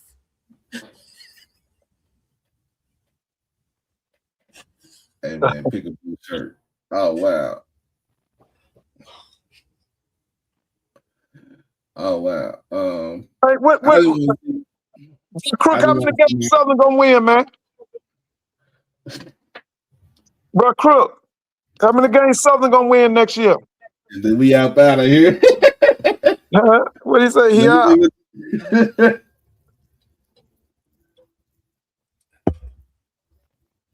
They said they got Marshall Faulk down there, man.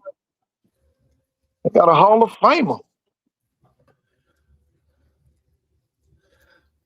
Man, let me get out of here and watch the rest of this game. I'm about to lose my mind. It's not a tie game. All right, Mr. Ford. All right, Troy. Y'all enjoyed it, man. Enjoyed talking with y'all. Okay, have a good night here. You too, man. All right. All right. All right, y'all, man. Look, we about to get up out this thing. Y'all be blessed. Your loved ones, love on your loved ones. I'm looking rough right now. But that's okay. I need to wash my hair. As always, crash out on your kids and beat them out the penitentiary. That's what I say. But other than that, y'all be easy out there. Peace.